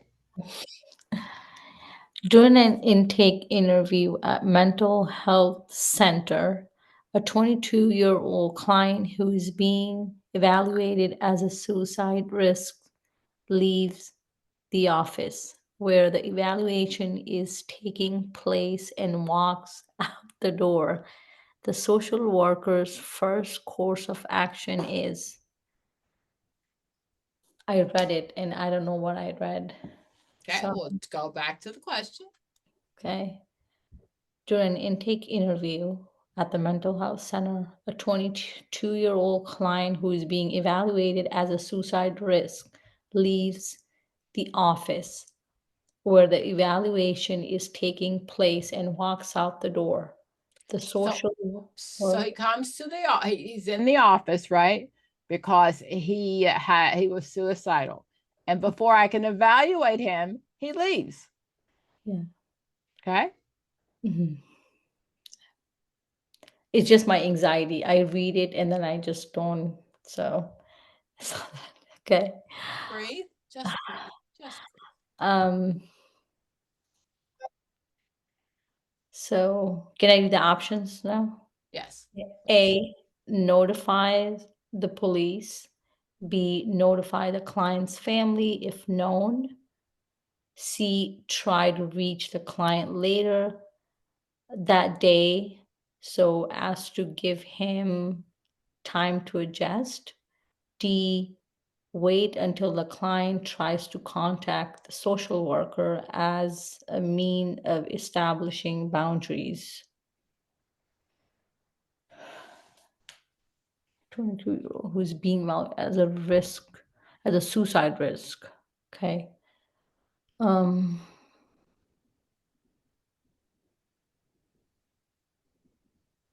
But I didn't have time to evaluate him. Yeah, so okay. Let's rule out. A, I'll rule out A. Let's hold on to that one. Okay. Do I know if he's suicidal or not? No. No. I don't know that. Okay. So I'm going to rule out B. Why? The client's family, because of the confidentiality. Ding, ding, ding. B is out. Okay. Try to reach out the client later. So I'll not rule that out. He might be dead later. I didn't evaluate him. I don't know if he's suicidal or not. What did the client try and do? I kind of want to hold on to D because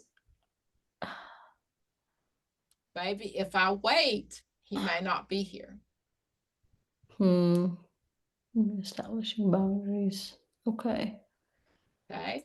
So if I had time to evaluate him, I could say he is or is not suicidal, but I don't know. Okay. Yeah, I would have definitely gone with like D. Okay. So during an interview intake at a mental health center, he's been evaluated for suicide risk and assessment.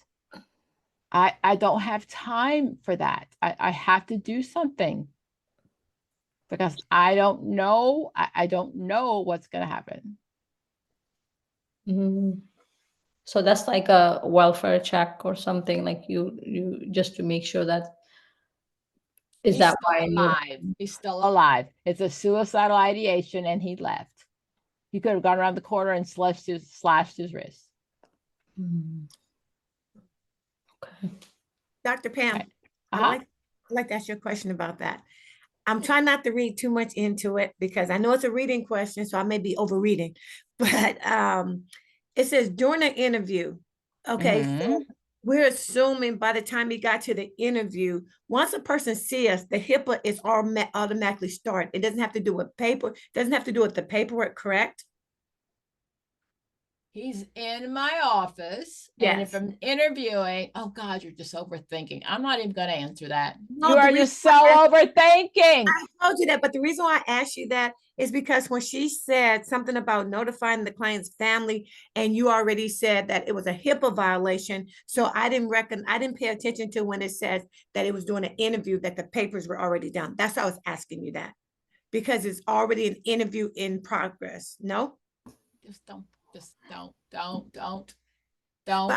Okay, how do we, what is the HIPAA? How far do HIPAA goes? Like if a person walk in your door and say they're going to commit suicide, is that HIPAA then? Or do you have to have paperwork on it? That's what I need to know. So in most agencies, before a client opens their mouth to say anything, I'm going to remind them that there are certain things that I cannot keep secret before you open your mouth. Okay. Okay. I want to remind you that I cannot guarantee secrecy, right? If you tell me you're going to hurt yourself or hurt somebody else, I want you to know that from the minute you walk in my office. That's what I was at. Okay. I asked wrong, but you answered the question. Okay. Thank you. If they were trying to measure if you knew HIPAA, the question would be about HIPAA. Okay. But every KSA, every question is measuring something specifically. Because someone said HIPAA, that's what made me ask. You said no, because notifying the parents. Okay. The client's family. I'm not doing that unless it says he specifically signed release already. Okay, that's what. Okay, I didn't. Okay, thank you. Okay. Okay. Does that make sense of this? If they want you, if that's the question, they'll tell you. Okay, I misunderstood what the response was when somebody stated. No, I did that. I did say I said I can't do B because it's a violation of HIPAA. Oh, okay. Okay.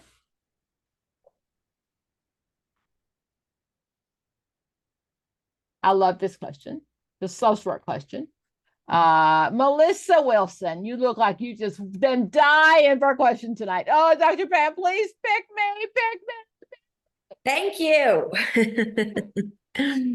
Okay. I gotta move my screen because it's a social worker at a homeless shelter is asked by a mother to take her children to the social worker's home on Christmas Eve, so the children will have a Christmas Eve in a nice home. The social worker should. So the social worker is at a homeless shelter and asked by a mother to take her children to their home because she's wanting them to have a nice Christmas. What should the social worker do? A, take the children home on Christmas Eve. B, explain the ethical reasons why this cannot be done. C, call the local family service agency to obtain more support for the mother. Or D, spend Christmas Eve with the family. Let's rule out. Okay, the first, let me go back to my roll out would be take the children home. Okay. And then D, roll out spend Christmas Eve with the family. So then between explaining the ethical reasons why this cannot be done or call the family service agency to obtain more support for the mother, I would definitely call the family local service agency. Oh, very, very good. Very good. Most people say, I will tell them why I can't take it home. Because ethically that's true, but does that help the family? No. You know, with that one though, Dr. Pam, I guess I'm looking also at specifically she wanted to be in a nice home versus the center may not be able to provide that. I guess it would be great if the question, you have to only can select one, which would be another alternative. But it would be nice if it said, explain to her ethically why you cannot and try to find another resource for her. That would be like the perfect answer. I'm sorry. They write test questions the way you want them to be. You found that? Okay. You can only pick one, which is for you. I know. Okay. Most people pick B. I'm not gonna lie. Anybody want to admit that you would have picked B? I'm curious as to, because I get finding the support for the family, but then I'm thinking of addressing the boundaries. Right. And that's what jumped out at me, was like, I have to address the boundaries first and then maybe seek support. So I was stuck in between both, but I was leaning towards B. Can I say something? Empathy first is the thing Yeah. that kind of popped into my head, was showing or, just expressing That's the a code of empathy. ethics question. Code of ethics says you should take people to your house. No. Carl Rogers says empathy, but he don't say take them to your house, does he? The code of ethics is for me. It's how I behave. My clients do not need to know that this is it's a violation of the code of ethics. Have you ever heard your doctor, dentist, lawyer say that to you? They just say no.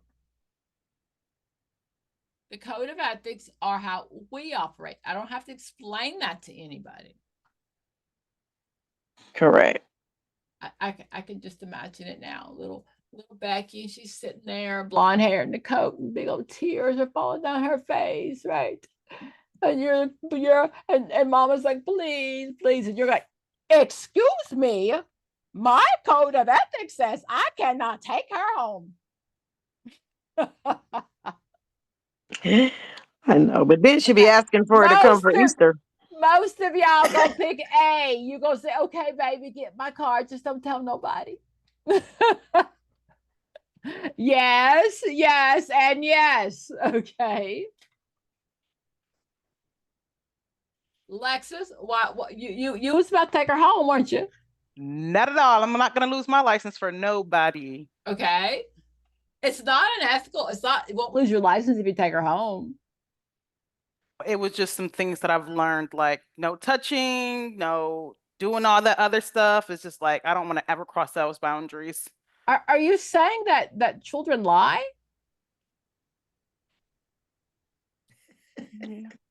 Yes. Do you know that Miss Lexus, she gave me a bath and she touched my private parts? It happens. Children lie?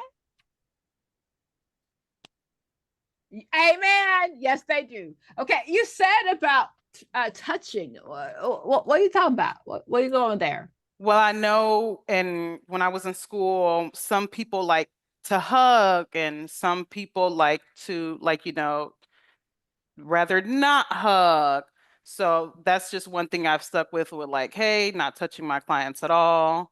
I think when I was pregnant leaving the agency, a lot of hugs happened, and I just felt so uncomfortable because I've just learned throughout school, keep your hands to yourself. And that's just always the boundaries that I've kept. Even if I'm allowed to touch my clients, I probably wouldn't even go there because it's ingrained in my soul at this point. Where do you live? Now I live in Texas. Okay. Did I lose you? Are you still there? You still there? Did I lose you? Who, me?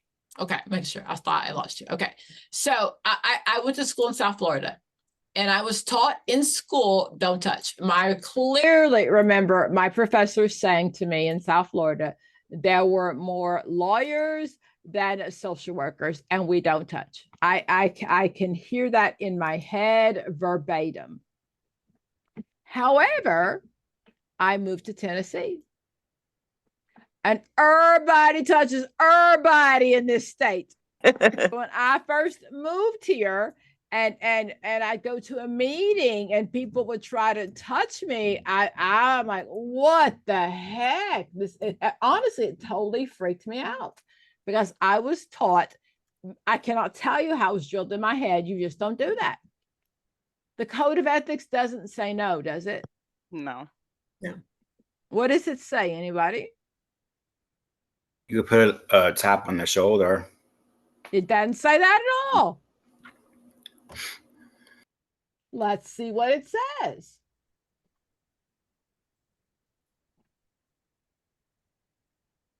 While we're looking at the code of ethics, can I ask you a question, or that's on the code of ethics? Of course. So during my test exams, I would see questions in terms of what does it look like storing your documents at home. So I was wondering the ethical code for Nope. like, No, no, not at all. no, no, no. Not in your Okay. car, not in your trunk, not anything. Okay. Records should always be secure. And also there's no difference between online and face-to-face. I'm sorry, online records or paper records. They're still both at risk. They're still not. Okay. I'm sharing my screen. Yes.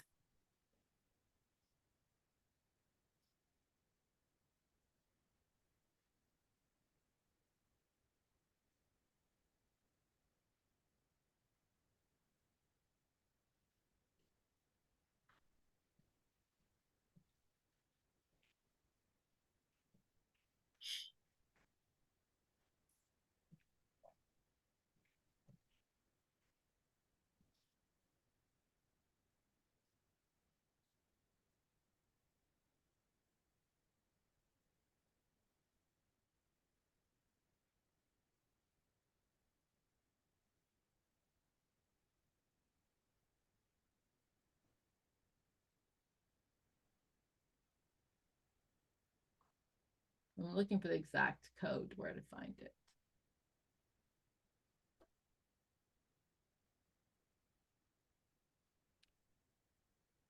ACA, not the NSW. It doesn't say you can't. What it says is I need to be careful about whether I decide to touch a client or not. So, if I got a 12-year-old and his head comes to right where my bosoms are, no, we ain't doing that. We ain't doing that.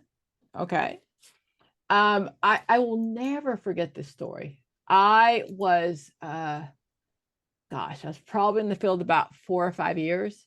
And I definitely in South Florida learned you don't touch a client. You don't touch a client. That's what I was taught. It was ingrained in my head. That's not what the code of ethics says, but that's what I was taught. Okay. And I had a husband that divorced his wife in my office. And she's bawling. And I didn't know what to do. I wanted to hug her. I wanted to say it'll be okay. I didn't know what to do because it had been ingrained in my head that we don't touch clients. And that's not true. What it talks about is what I'm going to look for is it can't be harmful to the client.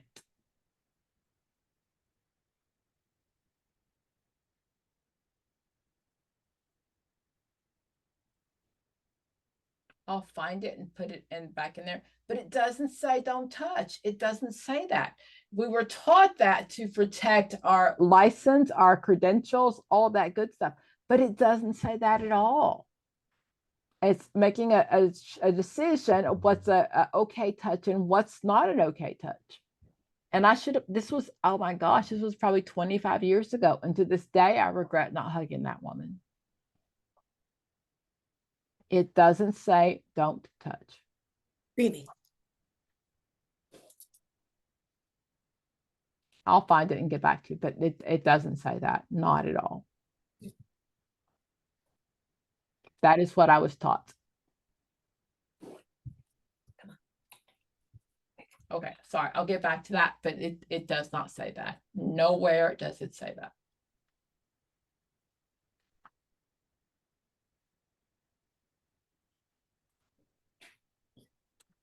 Okay, let's get a few more questions in.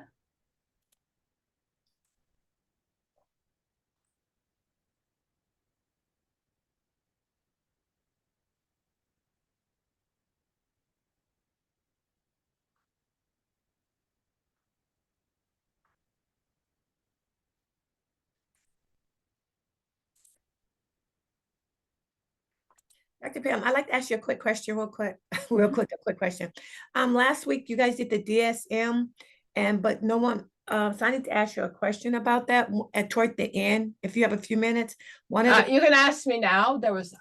We didn't have group last week. That was 2 weeks ago. Yeah, the one of the questions on the test, and I need to know how to find this. How do you find out the latest that's going to be on the DSM? What was the latest? And they What I had gave you. Okay, what you gave us? Okay. Yeah. You did. The All right. DSM-5 TR, I have not seen any questions on that. Well, on my test, when I did it last, it said what was the latest added to the DSM? And that was one of the questions. Did it say 5 TR? I don't, it says DSM. It's usually the 5. There's not, you're not, I haven't seen any question ever on the 5 TR. Okay. Do you remember the question? Yeah, it had gambling and it had something else in it. And that's what messed me because I didn't know it. And I think I chose gambling or something like that, but that wasn't obviously the correct answer. So that's what made me think about. How do you know that wasn't the right answer? Because when I talked to somebody, they told me it was something else that I had to pick from, but it's been over a year, so I couldn't remember. I'm just gonna say that is I have not seen any questions on the 5 TR. And they have to put DSM-5 TR? That's what it'll say. I have not seen any questions on that. Yeah. It gave me 4 choices. I just didn't know which one to pick from, and it was about that. So if you remember the question, you can send it to me, send it to my staff, but there's not a lot of, I haven't seen any questions on the 5 TR. I think that was probably the only one I really probably didn't know. Okay, thank you. It probably didn't count, I'm not gonna lie. Oh, okay. All right. Okay. Let's see here. Let's start with, we got a couple minutes left. I'm gonna go another 5-10 minutes, guys. I know you all want to go to bed. Jessica, it looks like you want this one. All right. A therapist had been working with a client for over a year when the client is killed in a fatal car crash. The family of the client has reason to believe that the client may have been in some social trouble and that the car accident may have been a staged event. They asked the therapist if they can review progress notes to determine if their family member had been in some kind of trouble. The therapist agrees to do this. The therapist was, okay, so. That's my question. What happened? So a client was seeing their therapist for over a year and then was killed in a car accident. And the parents want to know if it was staged and want to see progress notes to try and, I guess, figure out if it was an accident or not. Okay. So, what code of ethics question are they trying to answer with this one? What are they trying to measure?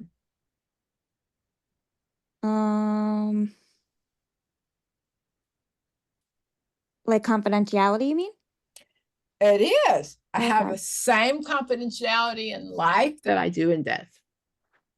Okay. Do you remember those Law and Order episodes? And they go see the therapist and they say, "Oh, your client died," and she says, "Come back with the court order." Mm-hmm. Okay, that's what it's measuring. Okay. So the choices are: ethical, as the therapist was assisting the family in proving that a felony may have been committed. Unethical, as the therapist should have handed over the records to the police to investigate. Ethical, as the therapist was acting in the best interest of the family. Or unethical, as the client's right to confidentiality does not end when the client dies. Okay. Let's roll out. Okay. So let's start with is it ethical or unethical? Let's start with that. It's unethical. Okay. So I can rule out anything that says ethical. Yes. So rule out A and C. Okay. Guys, it's always easier to rule out because it lets you know that it gives you smaller choices. If you get down to the 2 left and they don't make sense, go back to the question. Did I mention it's a reading test? Okay. Bunch if I told you that. So now.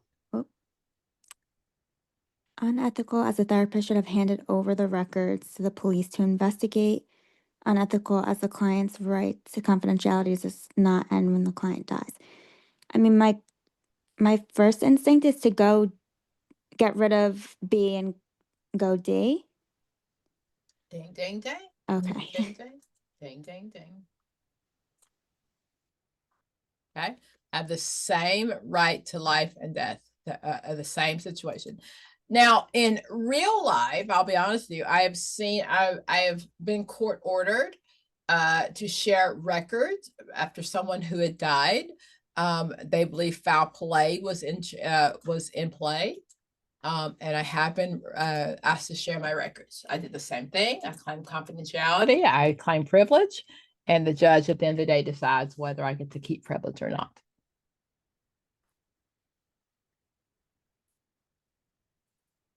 Volunteers? I'll do it. Go ahead. A counselor is seeing a client who was referred by the court for therapy.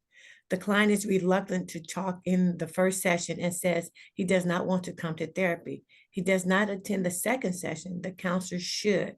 So they're saying that a counselor had a referral by the court to go to therapy. He attended the first one, but didn't return to the second one, and is asking, what should the counselor do? But I got to move something that's in front of. Okay, phone the client and give him an opportunity to explain why he does not want to come to therapy. Report the client behavior in therapy to the court. Phone the client, explain the court order to him. Maintain the client's confidentiality. Okay, let me go back. It says he does not attend the second, the counselor should. Counselor send a client who refers by court. That's remind me of the one we did prior to the client. To talk to the first session. Okay, phone the client and give him an opportunity to explain why he does not want to come to therapy. I would cross that one out. A, first one? Yes. Okay. Let me see, it says report the client's behavior in therapy to the courts. Phone the client, explain the court order to him. Let me see. Let me read out loud. Okay, no, where are we? Okay, let me see. I said, I'm gonna go back and say what I said before. Do I care if he shows up or not? No. Heck to the no. It's his problem, not mine. And I don't work for an agency that makes sure I get paid though. But for the test, right? The test says, okay, so then it said it says phone the client, explain to him the court order to him. So it says report the client's behavior in therapy to the court. So I'm gonna have to get out of my head again. I'm gonna take out D. The confidentiality. He's got no confidentiality. He's court ordered. That's gone. And phone and the third one. I mean the phone the client and explain the court order to him. I would cross out. He stood in front of the judge and the judge told him exactly what to do. So I would cross that one out.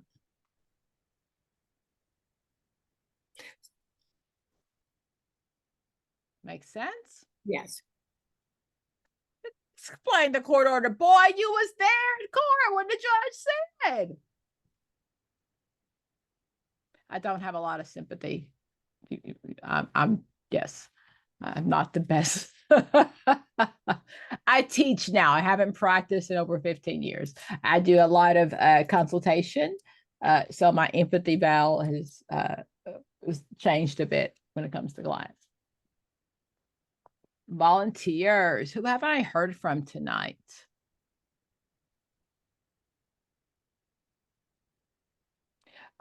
Is it Chi? It's Shay. Shay. Why didn't I know that? Okay. So hello, Shay. How are you? I'm great. How are you? I am good. Have we met? I was in a session with you like last year, so I didn't pass my exam, so I'm back here again. I want to give up, but I'm staying focused and I'm going to try again. Did you do individual sessions with me? No, but I'm with Coach Denise now. Okay. I'm like, if you didn't do sessions with me, I usually remember. So thank you. I was a sigh of relief. Like, oh my God, I should know her. Okay. So go ahead. A therapist is part of a multidisciplinary treatment team consisting of herself and a therapist, a caseworker, a medical doctor, and a dietitian, all working with a woman who is suffering from anorexia. The client confides in the therapist that she does not want to follow the nutritional plan recommended by the dietitian. The therapist realized how upset the client is about following through with the plan and makes a decision that it is better to have her calm and focused to do therapy than forcing her to eat the necessary food requirements. The therapist supports the client's decision to not eat the food on her goal sheet. This therapist acted. They stay in my question first, so tell me what's happening. Okay. So a client is suffering from anorexia, and they're trying to put kind of like a nutritional plan together for this client.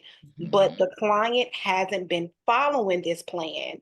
And the therapist supports the client's decision not to eat certain foods on their goal sheet. So now we're trying to figure out with the therapist supporting the client's decision, if it was ethical or not, how the therapist matched with the client's, I guess, decision, what they want to do. Okay. So before you look at any choices, do you think it's ethical or unethical? I mean, you can't force a client to eat certain things. Oh, no thinking, no thinking, no thinking. Okay. The question says she's part of a multidisciplinary team. Okay. Right? Yes. Consistent. So if I'm on the team with the doctor, the nurse, and the nutritionist, and I don't agree, when should I say something? If you're not immediately, right? If you're not. Absolutely. Don't be signing no treatment plan if you don't agree. Right. Okay. Right. But if I sign the treatment plan, it means I agree with the plan. Right. And I'm going to follow the plan that everybody on the team has set up. Okay. Okay. Okay. So now, understanding I signed, I said it's okay. It's a multidisciplinary team. And now I'm making up my own rules, despite the fact that I signed an agreement. So that's unethical. Oh, what? So that's unethical. So anything that consists of ethical, which is A and B, are automatically going to be crossed out. So now we're down to C and D. Unethically, as she only cared about being able to perform her role with the client. Or D, unethical, as the decision was not in the total best interest of the client. She only cared about being able to perform her role with the client. Or unethical, as the decision was not in the total best of the client. I would say D. Yes, you would, because the test is always about what's best for the client. Nobody cares about me. Yeah, they say about self-care. Has anybody ever seen a question about self-care on the test? That's the made up stuff, because that ain't a test question. I'm just saying, if it was important, it'd be on the test.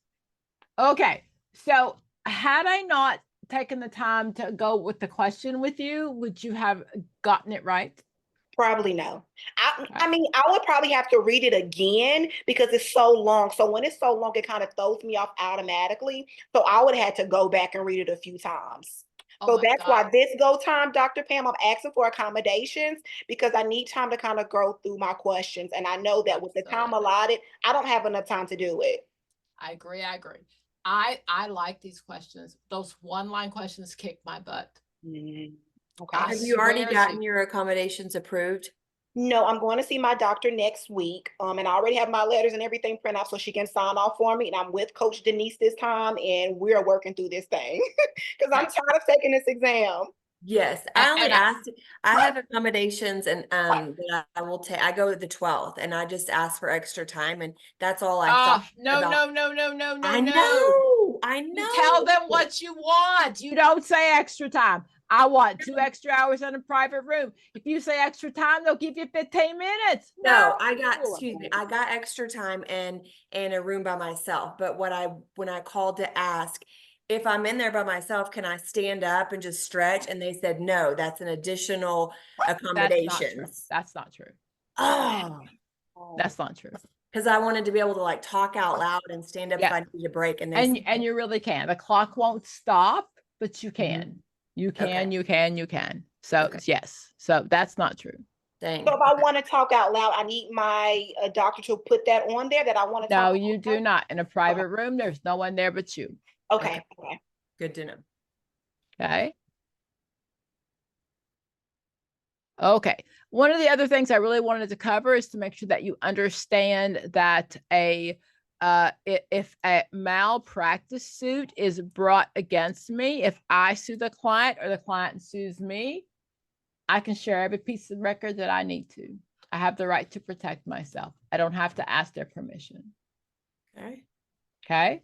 So if they sue me, I sue them. I'm open all that whole case file. I get the right to protect myself. If you are, if you're called before the board, do not contact the client. Follow the board's directions. Anything you say can and will be used against you in the court of law. Do not contact the client. But why are you so? No, do not contact the client. Okay. Dr. Pam, are we allowed to ask other people questions? Is it okay with you? Of course. I'm in the room with the smartest people in the world. Do you know how I know that? Because we got master's degrees. I think I heard you Because say you ain't passed the test because y'all know how to study. Because y'all never had to study because y'all smart as all get out. I love my job. If you were a little dumber, you wouldn't be here because you would have had to study. You would have learned study skills your entire life. But y'all didn't have to learn them, did you? You walked in the classroom, he gave you a rubric, you made up some BS, and you got an A. Am I wrong? Anybody want to dispute that with me? Yeah, come on. 4.0s, yes. You didn't learn crap, but you're smart. I didn't. And that's but yes, please. But one thing I'm glad you're the first person as far as the accommodation. I just thought at first it was about disabilities instead of just like want to talk out loud. And I think that was one of my main things. I looked around too much. And so Shay, I need to ask you a question. Were you at home? Were you at home? No, I wouldn't do that. It's too much distraction. I can't even work from home. I'll wash and clean. Okay. I got, you're ADD, right? I'm smart. You just told me that. That doesn't mean you're not ADD. No, I know, but you know what? I can sit, but my thing of it is I'm gonna be honest with you, Dr. Pam. I just want to take a second. If it wasn't for you, and I'm not trying to kiss nothing, you have made a difference in my life. I don't even know who you are until today. I promise you. But I seen your videos just by Google. And I promise you, you gave me the energy to come back and take this test. I was not going to take the test. I heard you say, I can repeat what you said. You guys are not dumb. You're smart. This is a reading test. It's a reading test, people. You have to read it. You can apply the material. No matter, we have a lot of people that pass the test that are not good therapists. So it does not mean you're not a good therapist.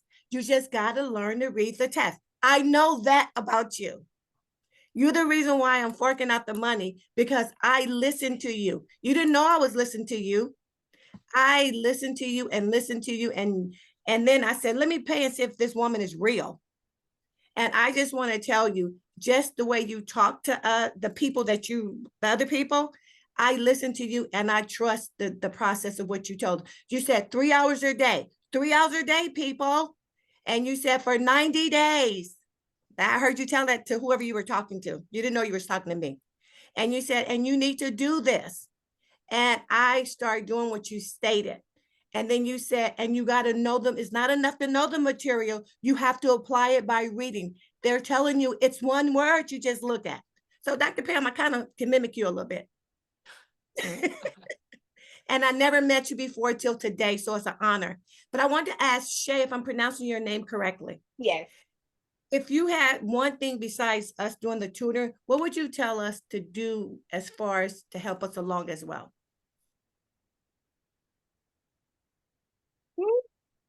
Good question. Learn your learning style, because I know Dr. Pam always talk about like the sticky notes and stuff. I don't like sticky notes either. I tried that and I put it around my refrigerator. Never looked at my sticky notes. So learning my learning style and kind of doing a process of elimination, it helped me out so much. And just learning it on my pace, not trying to keep up with everybody else and trying to, I could do it this way, I could do it that way. Stick to what I know best, and that's audio. Listening to her videos. and knowing that it's just a stupid sheet of paper. That just keeps playing in my mind, just a stupid sheet of paper. And I know I can pass it. So I'm here again, honestly. And I know Dr. Pam has said, Dr. Pam, I got too much material. When I heard you say that, I got books everywhere. It was just ridiculous. You said it's just too much stuff. And so you give a lot of advice. We just have to learn to, as far as myself, I have to learn to trust the process. And I know you're correct. I know you're correct. So thank you. Thank you. Thank you. This is our season. This is our season. So I took last weekend off unexpectedly. I had a date, and I know, 6 feet tall, 6 figures. Yeah. So I don't ever take weekends off, and I had a date. I had a date for the weekend, but this is our season. This is testing season. So I still teach college, and I'm working. I see about 10 or 11 clients every day this week. Every day. I start at like 9 and I go to about 10 at night. I get an hour for lunch and an hour to drive home. So it's really it's a rough time. It's a really rough time. And my friends are like, Pam, why do you do this? Why do you do this? Because I want it to matter.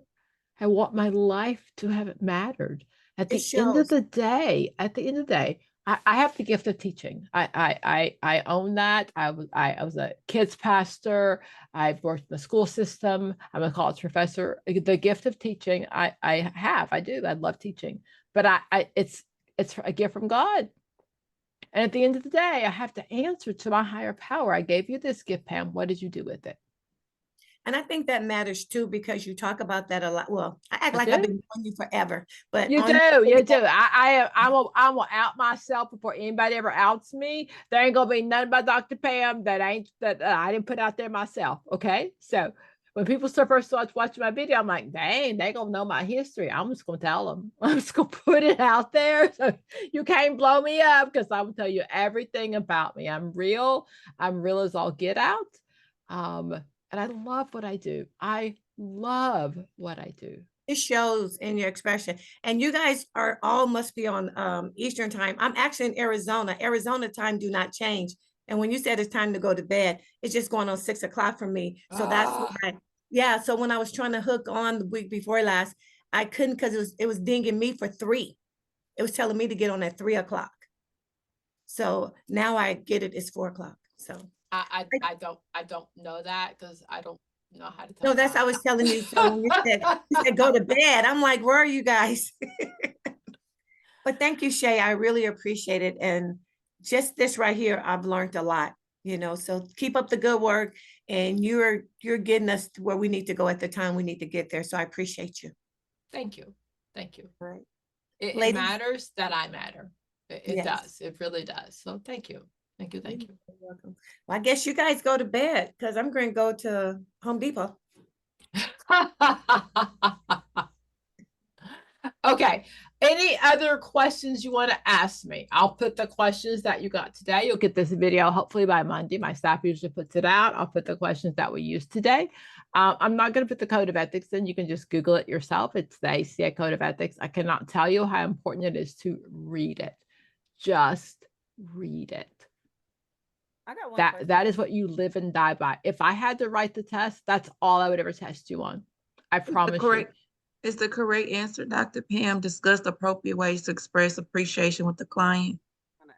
Oh, well, let's go ahead. Since you want this question, look at you. Well, not really. I thought you was ending. No, go ahead. Go ahead. Saying good night. We love you. See you next week. I mean, thought it was over. So that is the answer. What did I get myself into? So they're developmentally delayed. So the assumption is they're an adult, but they don't have adult, their cognitions are not the same as an adult. He says, thank you. I love you so much. You're the best, and gives you a hug and a kiss. Dang, dang, dang. Absolutely. And I will tell you, it's not just about, with me, I want my clients that are doubling delayed to understand appropriate touch. because that's a really big deal with development delayed adults. Anybody ever work with that population? So many times the parents don't get that they're adults. That yes, I've got a mind of a 6-year-old, but I got a body of a 20-year-old, and I like sex. And so many times parents don't get that. If you ever work with the population, you have to work with parents about whether or not you want to go ahead and explain sex. Do you want to go ahead and maybe have talk to your daughter about maybe going ahead and having her tubes tied? And those are hard questions to discuss because parents don't like that conversation. Okay, can I share HIV? What do you mean? I cannot. Okay, I'm not going to share HIV because I don't have it this week. No. This week, I might check next week. But okay, so my roster is long. Dr. Pam, how did you ask that question? Like you said, can I share HIV? I don't. So if a client tells me they're HIV positive, can I share it? No. You cannot. You cannot. You cannot. Okay. I cannot tell you how important it is to read the Code of Ethics. I'm going to go back again. I will tell you if I wrote the test, this is all I'd ever test you on. Everything else in your life you can Google. If you're in front of a client, you don't know DSM, you got DSM on your phone. The Code of Ethics is what you live and die by. The Code of Ethics is what will cost you your license. And it's not going to be a client who reports you. It's going to be a colleague. Someone says, oh, look at her. She's growing her business over there. What's she doing? She's going to be all up in your business. And if you do one thing wrong, I promise you, they're going to report you to the board. Being ethical is the most important thing.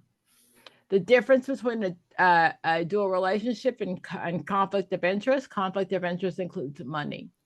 The question will say, oh, hey, Dr. Pam, I really appreciate what you did for me. Let me do your hair for free. That's a conflict of interest. That's money. That's money. Dual relationship says we can only have one relationship together. However, sometimes it's unavoidable. If I'm in a small community and there's only one church, then I have to do everything I can to protect that client, right? So if she's in the choir, I can't be in the choir. It's always about the client. Can you be friends with your clients on Facebook? No. Why not? Why not? That's a dual relationship. It's not about you. It's about the client. So why can't I be friends? Because you don't share your stuff with them. You don't want to put your business out. No, it's not about you. It's about the client. I don't have the right to know see their stuff. business. Yeah. Absolutely. Oh, to know their business. Yeah, it's about their business. I don't have that right. The only time we can use social media is in an emergency. So if I've got someone who says, you know, they're going to kill themselves or blow up the school, I can access their social media. Other than that, it's not about you. It's about the client. I am violating the client's rights. It's not about you. There's not one question ever about you. Daniel? Yeah, two things. For the HIV, knowing, because he was like 1995 that law passed with... we don't do laws, we do ethics. Right, but okay. Whatchamacallit?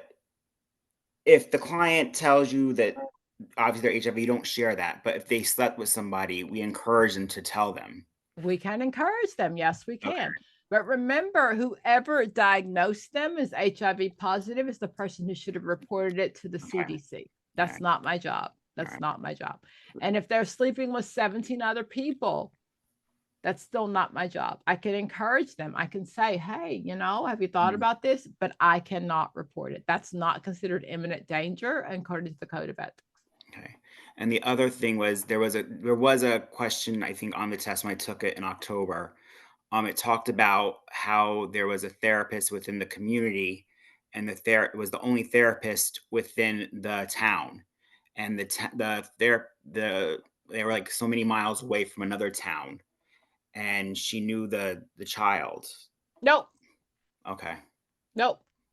If I've ever seen you naked, there's a chance of ever seeing you naked. If I slept with you, if I thought about sleeping with you, if you're my granny, my play cousin, we was 4, we played in the bathtub together, never see you.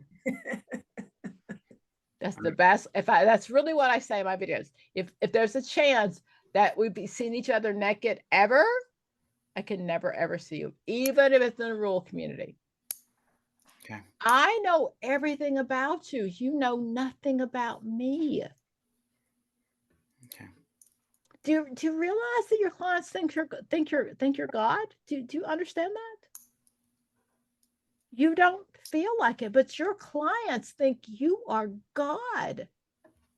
They tell you their deepest, nastiest secrets, and they trust you, and they believe in you, and they believe that you're going to fix everything. They think you're God. And I know you don't feel that way. I remember starting in the field, I'm thinking, I was a bartender, okay, and a waitress before I was in this field. I worked all my way through grad school as a bartender and a waitress. Made damn good money, a lot more than I made in my first job. I ain't gonna lie.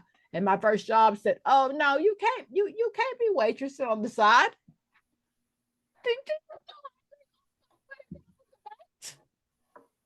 Okay, waitress. But my clients, of course, didn't know that. They thought that I was God. And I don't want you to forget that. For the test, you're always the best. You're not going to refer to anybody else unless it's out of your scope. Okay. Other than that, your clients think you are amazing. I think you're amazing, by the way, as well. Okay. But don't forget that. Don't forget that. For the test, you are their God. And in real life.